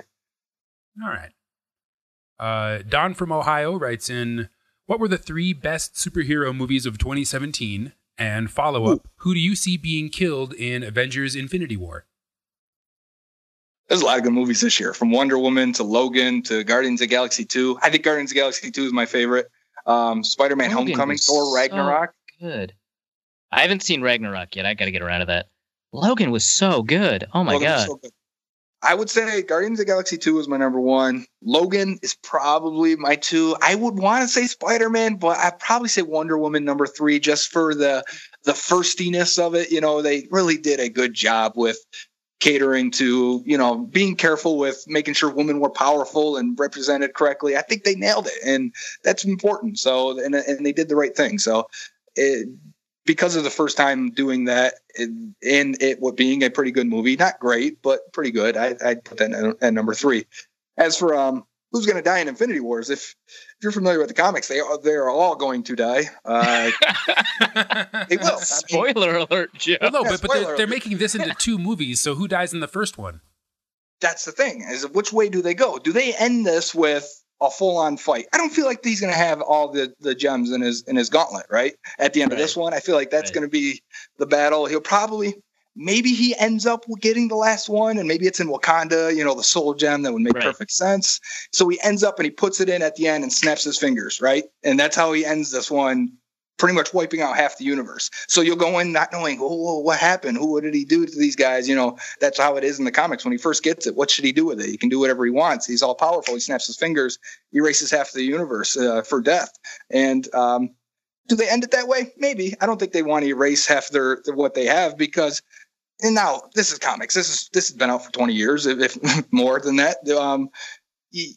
They find a way to win. They're all going to die at some point. They're all going to get messed up really bad. They find a way to recover from that and reverse it, if you will, and win. And so I think everyone's going to die. I just don't know at what point. Is it this one, or is it halfway through the second one, and then the finale is them figuring it out and recovering from it? I do think people will die in this fight for sure. I feel like they might save the finger snap for the Easter egg right at the end. Yes. No. And I would go nuts. Why not? Oh, really? Because I think it's part of the plot. Like, I think they'll just put because the Easter egg at the end has always been separated from the plot. It's always been a teaser. Not always. Wait. Well, I guess. Okay, so if the fight ends and everybody's lying there on a smoking planet, and you see him holding the gem, and then the movie ends, then the insertion and finger snap would be the perfect. Okay, I could see. Actually, I could see that. That makes sense. Also, I think Tony Stark announced that he was Iron Man in an end of credits movie. So maybe not. Maybe I am wrong. But my top 3. I go Logan 1, and I think it is kind of sad that I think that that's the best X-Men movie. It's an amazing movie. So it's not sad because of that, but it's sad, I think, because it's the least X-Men-y movie. But that's Logan true. 1, Wonder Woman 2, and I loved Guardians of the Galaxy 2, but I have to go with Spider-Man as my 3. What? Yeah, very good year though. These are all good movies. Yeah. See, I'm going to be the weird one out and say Guardians 2, number 1, and Wonder Woman 2, and then tie for third between Logan and Ragnarok. Oh wow! I think that's fine. These are all good movies. It's hard. Well, so I've got you both here. I want your opinions on Aunt May as a MILF. Yeah, super MILF. Absolutely. I mean. In Homecoming, anyway. Obviously, most renditions of the comics, not so much. Yeah. Well, yeah, right, no, and that seems like an odd, isn't... She's a freaking grandma. Why the... This doesn't have to be. Why the youth ray? Everyone... How old is Marissa Tomei? 56, I think. Right, so what's wrong with that? She just happens to be hot. No wrinkles. Yeah, if it was Florence Nightingale from 10 years ago, and she was playing Aunt May, would you be like, well, that's unrealistic? And it's well, Florence Nightingale is 70 or something. That it still makes sense. Why was his aunt 70? That doesn't make sense. Right? If he's 18 to 20, 16 that's to 20, a much better question. Why is his aunt 70 years old? I always assumed it was a great aunt, and they just said aunt. But they know. Did they ever? It's directly his aunt. It's not his mother's was sister. She was she 30 when his mom was born? Sister, much older sister. Way older. Or maybe she was cradle robbing when she married Uncle Ben. Yeah, still. That's actually the best argument I've heard for MILF Aunt May is that the original conception of Aunt May doesn't make any sense. Right.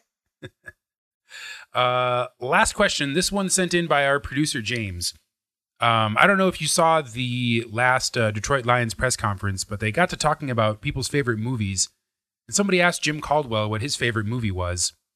And he Streisand affected himself and said, I'm not going to answer that question because my answer might be misinterpreted and I don't have time to explain it to you guys. So are we supposed to guess what that is? So what is Jim Caldwell's favorite movie? Django Unchained. I don't want to have to explain myself. Right. And then you're right. He's just like, that's my favorite movie. I don't want to get into that whole conversation, but that's a good movie. And I'd be like, yeah, okay. I think it's a situation where he thinks people will misinterpret it because of the current political climate, but it's a persecution complex, and I think that he actually is misinterpreting how people might misinterpret it. So I'm going to say, and this is very common for football, his favorite movie is Passion of the Christ, which would not raise any eyebrows, and no one would really be like, "Oh, really?" Is that anyone's favorite movie? But he thinks, if I say that, anyone's favorite movie? I dated someone who that was their favorite movie. What? Man, I was in high school. It's sad. So you were dating them before you found out that was their favorite movie, right? Yeah, no. Okay. So as an aside, does anyone else get the feeling that Quentin Tarantino writes and directs movies just because he enjoys getting actors to say the N-word as many times as possible? Yes. Yeah. All right.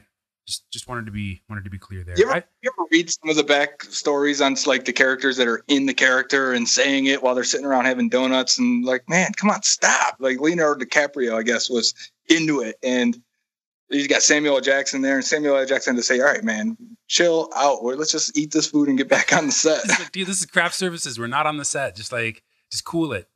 Just cool right. It. It's too much.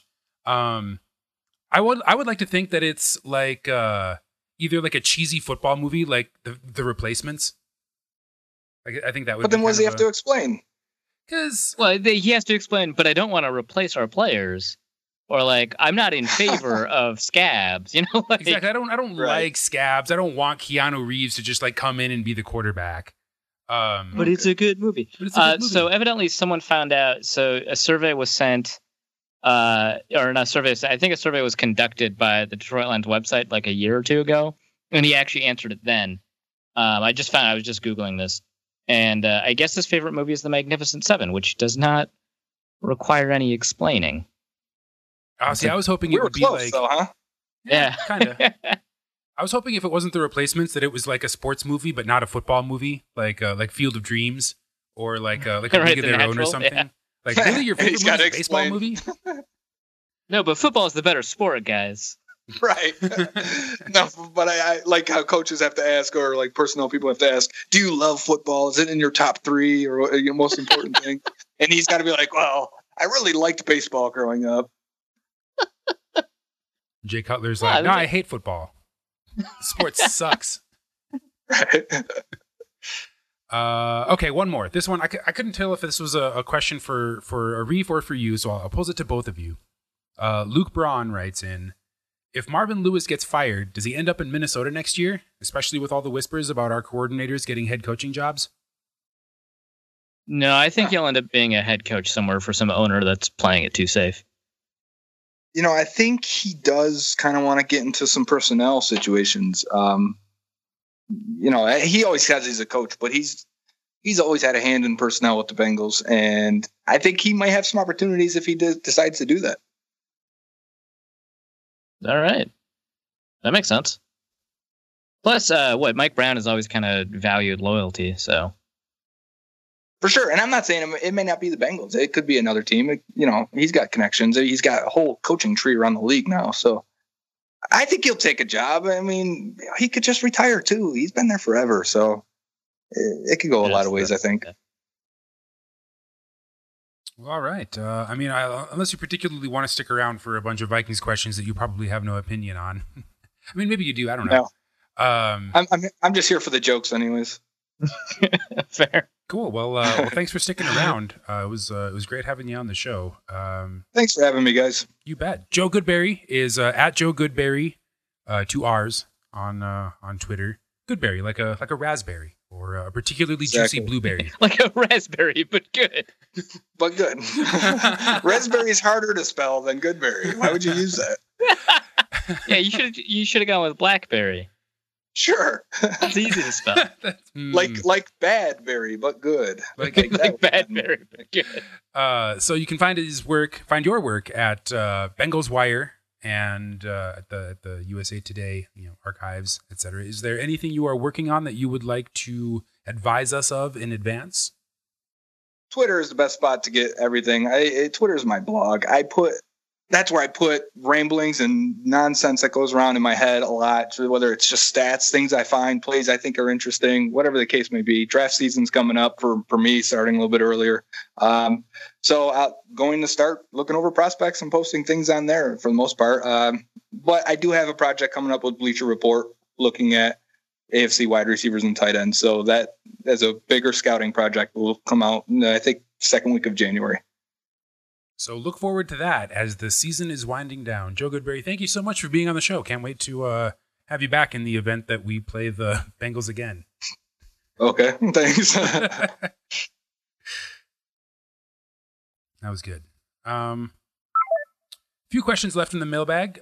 Peter Tegland writes in with the subject line of his email basically guaranteed that I was going to read it on the air. I know he's playing the game really well. Props to you, Peter. By the way, he kindly included a pronunciation guide to his last name. I've been pronouncing it wrong this whole time, which is generally a point of pride for me. I'm pretty good with names, and it's Peter Tegland who writes in, Dusty is right. Star Trek is better than Star Wars. Yes. Wait, no, but hold on. The issue isn't that you think Star Trek is better than Star Wars. I think there's a good argument for that. It's that you think Star Wars is bad. That's the problem. It is bad. I missed an opportunity because I was like taking a sip of my coffee to because when Joe was talking about how the Star Wars story is so convoluted, I was like, yeah, The Phantom Menace is like a hideously bad movie about a trade dispute that makes no like internal sense. Yeah, I'm not going to defend The Phantom Menace. And actually that would have been a great choice for that. Like if Jim Caldwell had said The Phantom Menace was his favorite movie, he would have had some explaining to do.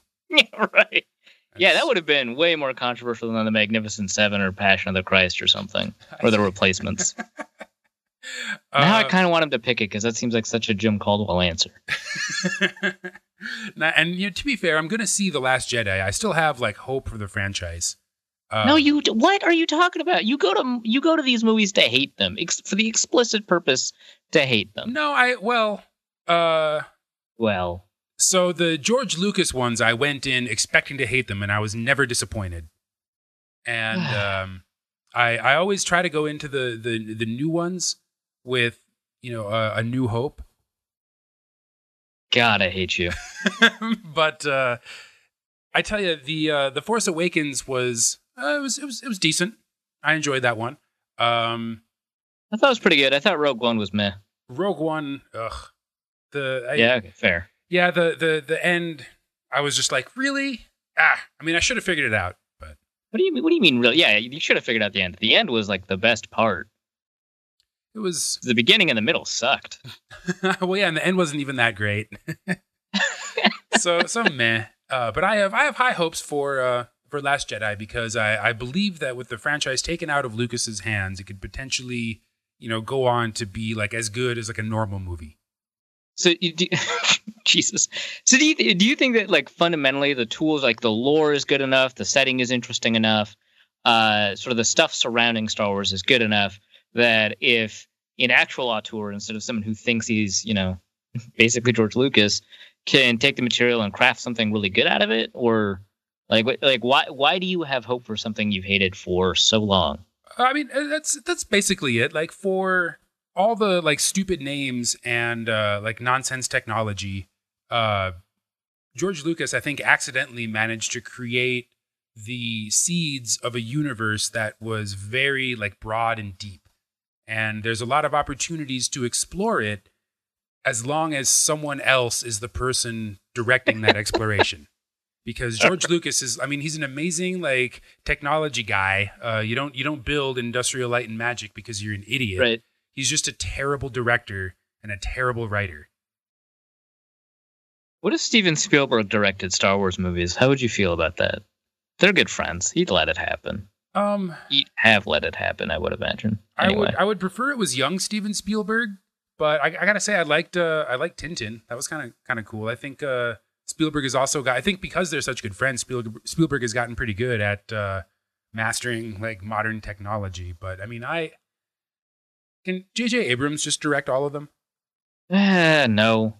No. I probably don't really want that either. I'm actually like the new Star Trek movies don't really stand up to rewatching as well as the old ones do, and I think part of it is the like frenetic pace of the dialogue. Yeah, I think that's part of it. And like, I just feel like there's so much focus on making the production look clean and polished, which it is. It's very good at that. That like a lot is lost in like storytelling and detail that I would really like. Exactly. Less lens flare, more storytelling. Less Jar Jar, more less people named Dooku. More. Okay, yeah, you're right about the names too. I'll give you that. The names are irrevocably stupid, especially so Skywalker, not a very good name. Originally it was going to be Starkiller, so that's even worse. Yeah, and I mean everything. Well, and that was like I think having someone else. I think having Ivan Reitman direct the second Star Wars movie like saved the franchise, because I don't know if the world could have handled like 3 in a row of George Lucas and then another 3, whatever it was, 10 years later. Yeah. Anyway, Peter Tegland is going to go see The Last Jedi with the in-laws. I don't have any in-laws, but I'm still going to go. Probably Sunday night, I'm hoping. We'll see. Maybe Thursday night. Wait, are they doing Thursday or is it all Friday? Whatever. I'll figure that out later. Peter writes, how much should we be worried about the health of the offensive line? Keenum seemed to regress some on Sunday with all that pressure, even though he's improved his handling of it since the Steelers game. Nonetheless, that has to be the best tactical reason to bring back Teddy, right? He's been better under pressure. The strategic reason, of course, is to see who we should re-sign in 2018. Isn't that what training camp? Well, no, I guess not. Right. Hold on, I got distracted because I wanted to talk about the machete order. The what? Wait, I've talked about this on this podcast before. Okay, let's scrap this question, or not scrap it. Let's table this question for a second. Have you not heard of the machete order for watching Star Wars? Oh, yes. Okay. Where you watch it in the chronological order of the events, not the chronological order of the film's releases? No. It's different. So machete order casts the prequels as a vignette within the larger original trilogy story. Oh, yeah. I do remember talking about this. Yeah, and it scraps episode 1 because episode 1 doesn't have a material impact on episode 2 in any meaningful way. And also, it's the worst of the prequels, but that actually is not the reason. From a storytelling standpoint, it's tighter to scrap it. Because the story is irrelevant to everything else that happens in Star Wars, and it's honestly one of the worst movies ever made. Yeah. Well, I would say it's one of the worst movies ever made, accounting for budget, for sure. I just feel like there's probably worse movies that have been released, but it's not worth pseudo defending the first prequel to say that. But no one's going to make a shot for shot. James Franco is not going to make a shot for shot remake of Phantom Menace. Right, exactly. But yeah, it gets rid of like a lot of confusion that results as a part of actually watching episode. Like episode 1 just adds confusion and no clarity, and it creates a lot of things that are actually just not persistent through episodes 2 and 3. Like they reference midichlorians once, I think, in episodes 2 and 3, and you don't have to know what they are for you to like get it within the context. It's like benign in that context. You don't have to worry about like the weird subplots with like the queen switching around. You don't have to worry about the trade dispute. You don't have to worry about like the weird master apprentice relationships with like Dooku and Qui-Gon and whatever. There is the problem, I think, of like, not having Qui-Gon, but it's actually not a significant problem.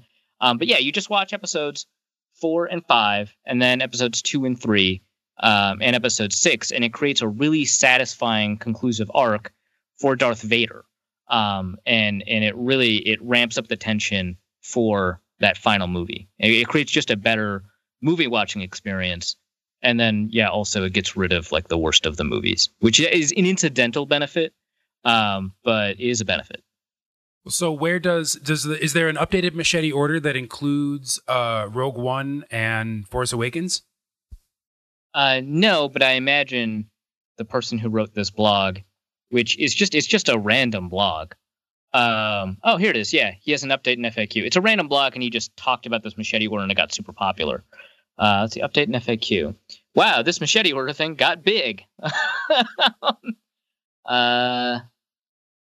Yeah, I don't think it has a Rogue One update yet. So would you put Rogue One after episode 6 and before episode 3, or? No, I think Rogue One is not a part of the storytelling. Like, I think you just have to treat it like another movie. Like, you have to treat it as, it's in the same cinematic universe, if that's a phrase we're using now to describe, like, franchise things. I don't think it makes sense to watch it as part of the order, and so you just watch it separately, and it's not part of that movie viewing experience. I suppose you could watch it first. I don't like that. 4 and 5, no? No, because it relies so heavily, and that's one of the problems with Rogue One. It relies so heavily on you knowing what happens in episode 4. Like, what's the point of that Darth Vader scene? Like, who gives a shit if you don't know who Darth Vader is? Well, I guess. I mean, I'm just actually also, what's the point of that Darth Vader scene? Regardless, what was that about? But at least if you were to watch Rogue One first, it might represent an element of foreshadowing. I mean, not that anyone that made the movie thought of it that way. Yeah. I guess I'd have to watch it somehow with like a clean slate, which would be very difficult for me. But my feeling was it was so embedded in having knowledge about the Star Wars universe that, like, for example, I don't think they kind of explain the nature of Jedi in that movie, but they kind of rely on the concept of the Force. But like, there's an explicit mention where the guy isn't a Jedi, but he uses the Force, and I think it just confuses things. And it's not like, I think it gets better if you treat it as something you watch after you watch the main essential story, which is, the machete order. It cannot escape its own innate prequelness. Yeah, right. Like, it's too dependent on knowledge of the rest of the universe. All right, I'll accept that. I'm looking forward to maybe anything being any sort of like plot closure or something that is not just the exposition of a new story that can potentially be made into 6 more movies in Last Jedi. I want closure. So how much should we be worried about the health of the offensive line? A lot, a little, or neither? It sounds like Reef was walking around without a boot, and Elflein is potentially cleared for Sunday? It sounds like Elflein's going to play. He was a limited participant in practice. The injury report just came out while we were talking about this. So he was a limited participant in practice. The biggest worry is Riley Reef, who did not participate. Mike Remmers was also a limited participant. I think we were pretty optimistic going into this week that he'd play next week, and there was even a good chance that he'd play this week. So Mike Remmers should be fine. Pat Elflein, I think, is probably fine. He's someone to watch. Riley Reef is the biggest worry. And Rashad Hill is as good a backup tackle as you're going to get. You heard Joe talk about some of the issues that would come with going up against a fairly good defensive line. But it's not something that is overly concerning at this point, although maybe I'm immune to it because I just had to deal with how awful that offensive line has been over the past 2 years prior to this. And it feels like, well, if it's not close to that, it's fine, which is not the case, but it's just how brains work. And a food question from Peter. What is your favorite game bird and your preferred method of cooking it? Duck and pan-seared breast. It's so simple and it's so good. It's the best thing. I've had pheasant. I've enjoyed it. I've had duck. I've had goose. I've enjoyed it a lot. I definitely recommend both of those things. But duck is just my favorite. Grouse is good. I think duck prepared in the Peking style, where they separate the skin and like super crisp it and then like put it back on, is the optimum way to prepare it.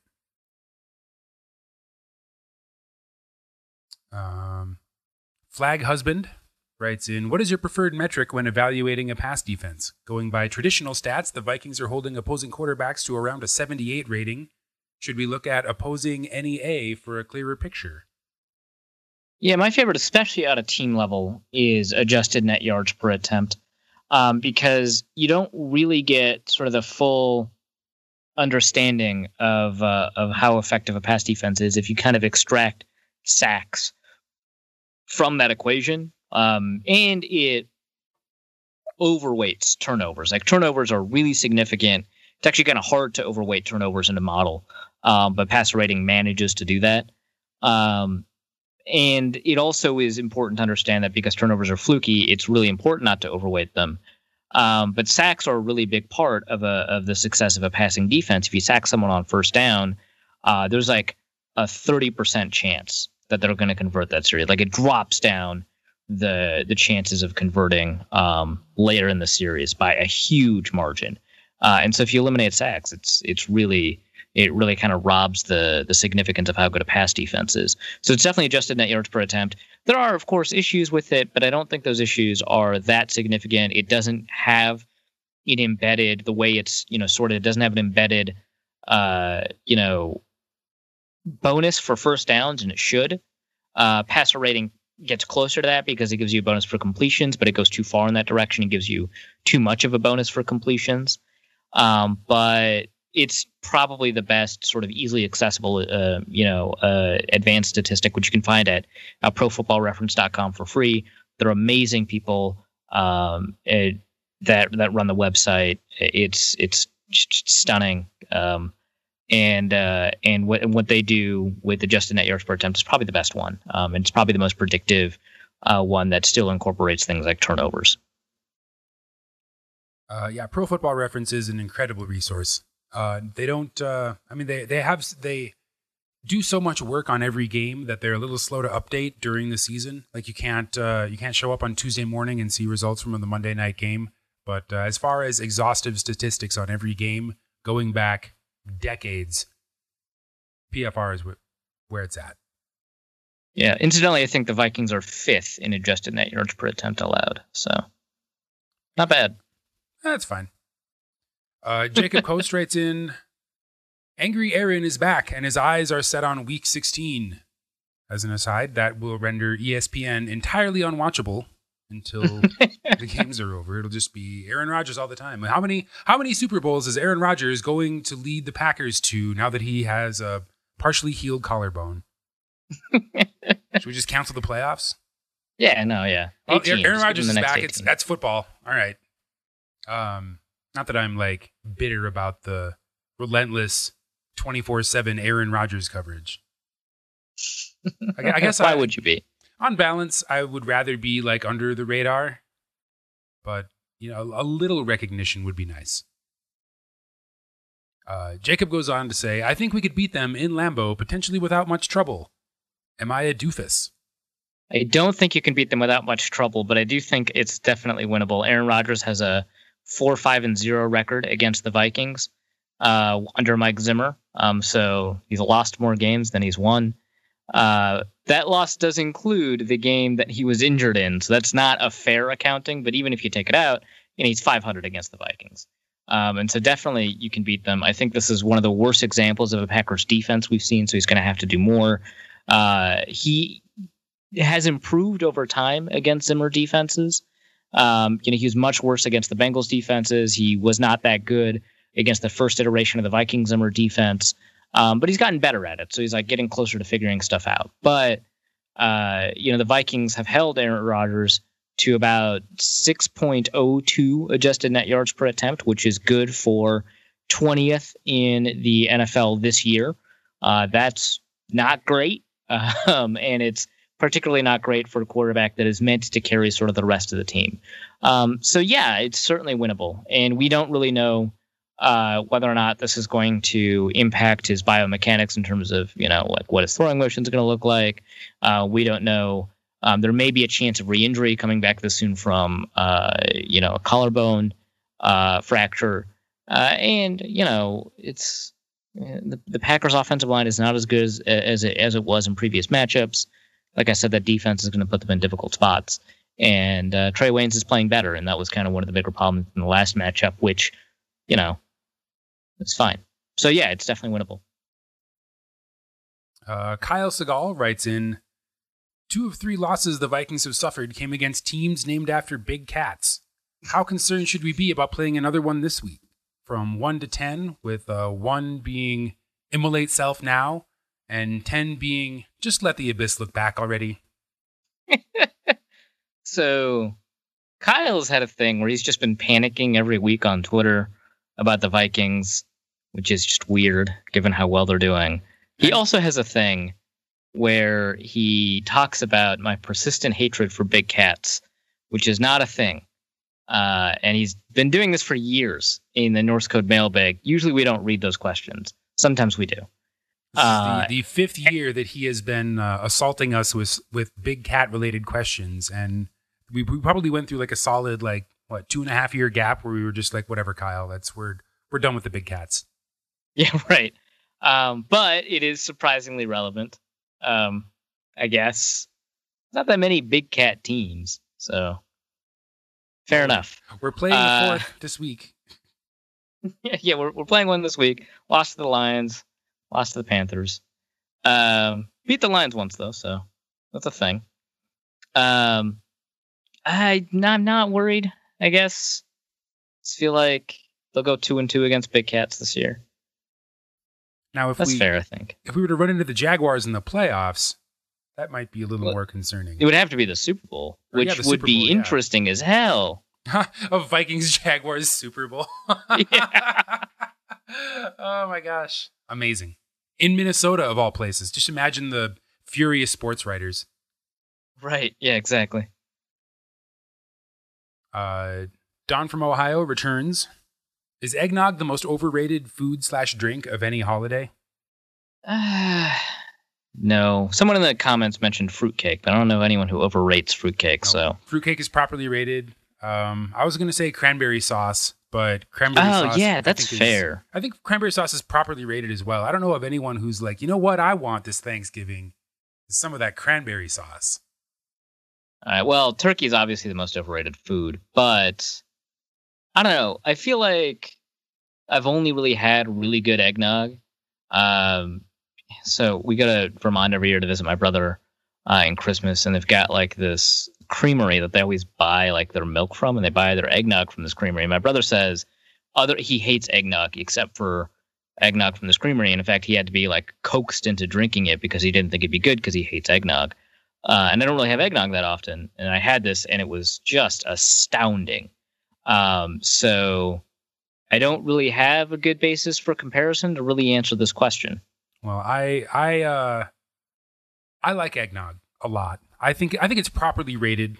I think people that don't like it, and people that do.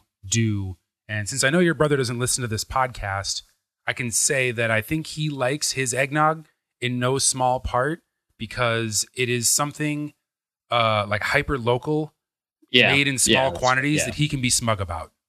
And if he can be smug about something, that means his like baseline of liking goes up like 2,000%. But yeah.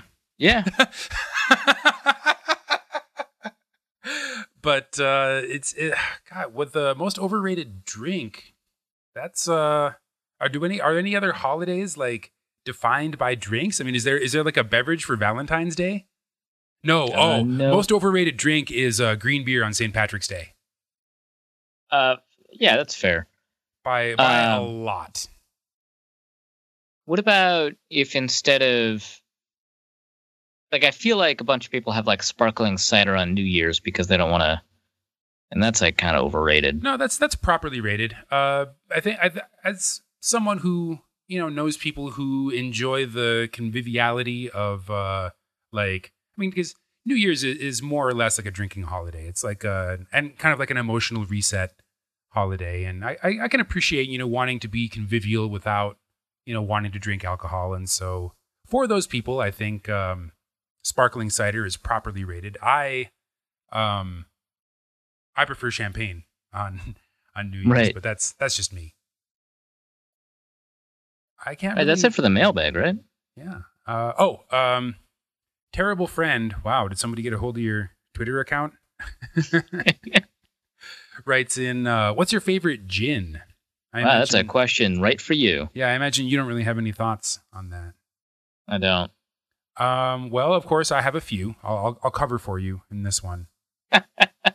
The gin that I just like keep around to make cocktails for when we have company is Tanqueray 10. Not just like regular Tanqueray, but Tanqueray 10. It's like a little bit different balance of botanicals. It's not quite as juniper-y. I generally don't like super juniper forward gins, like London Dry gins. I don't really like, Beefeater all that much. My favorite local gin is made by a distillery called Leopold Brothers here in Denver, and they make just about everything that can be made that contains liquor, and they do a nice job. Their Navy Strength gin is like my favorite overproof gin. My newest favorite, well, actually, there is one from Vermont that you can tell our shot about that he can be smug about. It's called Bar Hill, and it's made with Vermont honey. Oh. So it's a little bit sweeter, a little more floral than gin customarily is, which I enjoy. And my favorite new gin that I have tasted recently is from St. George Distillery in California. They're doing some really cool things with lots of different grain spirits, and they make a few different gins. But my favorite is their Botanivore gin, which, as the name suggests, has a lot of like floral character to it. Not super juniper forward. Goes down pretty smoothly. Has like a nice kind of mouthfeel. Makes really good dry martinis, I think. Actually, it makes really amazing Vespers, the original James Bond martini.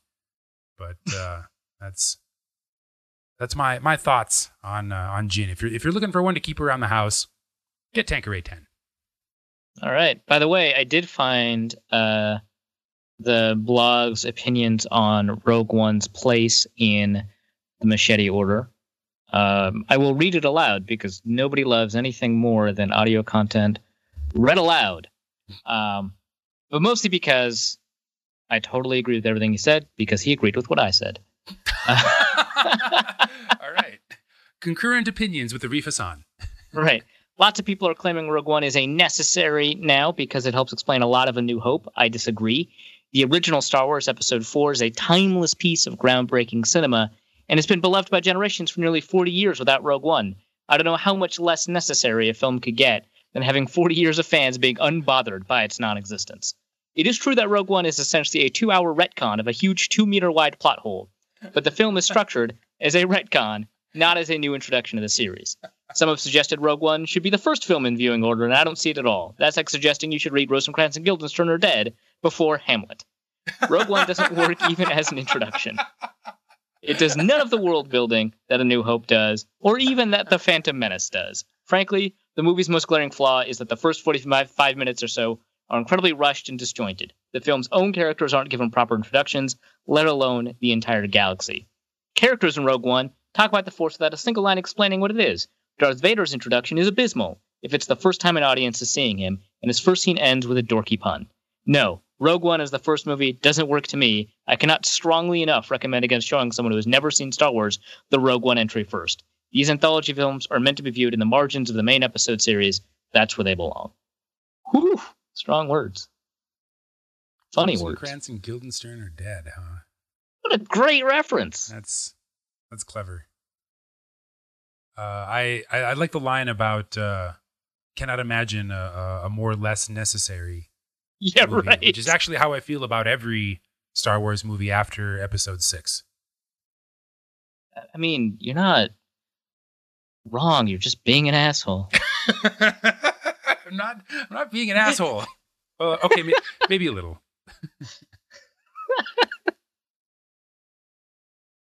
That's okay. Actually, all right, well, that's the end of it, right? We're good on the mailbag for now. Yeah, I think we've been sufficiently sidetracked by nerd stuff, and also managed to conduct an interview and a mailbag. So with that, we shall put a wrap on episode 216 of Norse Code. As I understand it, James is hard at work on the Christmas episode already.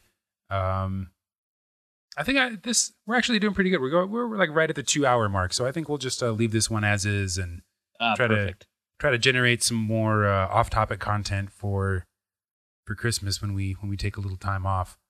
But James and Arif will be back with the recap of our win over the Bengals. But until then, demand excellence. Demand Norse Code. Norse Code is the largest and only division of Norse Code LLC.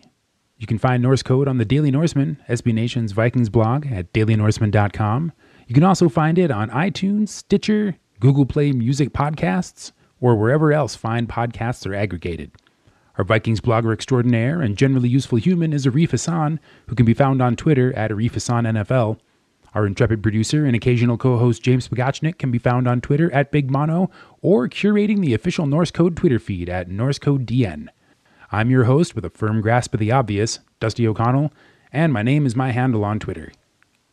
If you'd like to donate a few bucks to the show, your one-time donation can be made at paypal.me/NorseCode, or a recurring monthly contribution can be made by visiting patreon.com/NorseCode.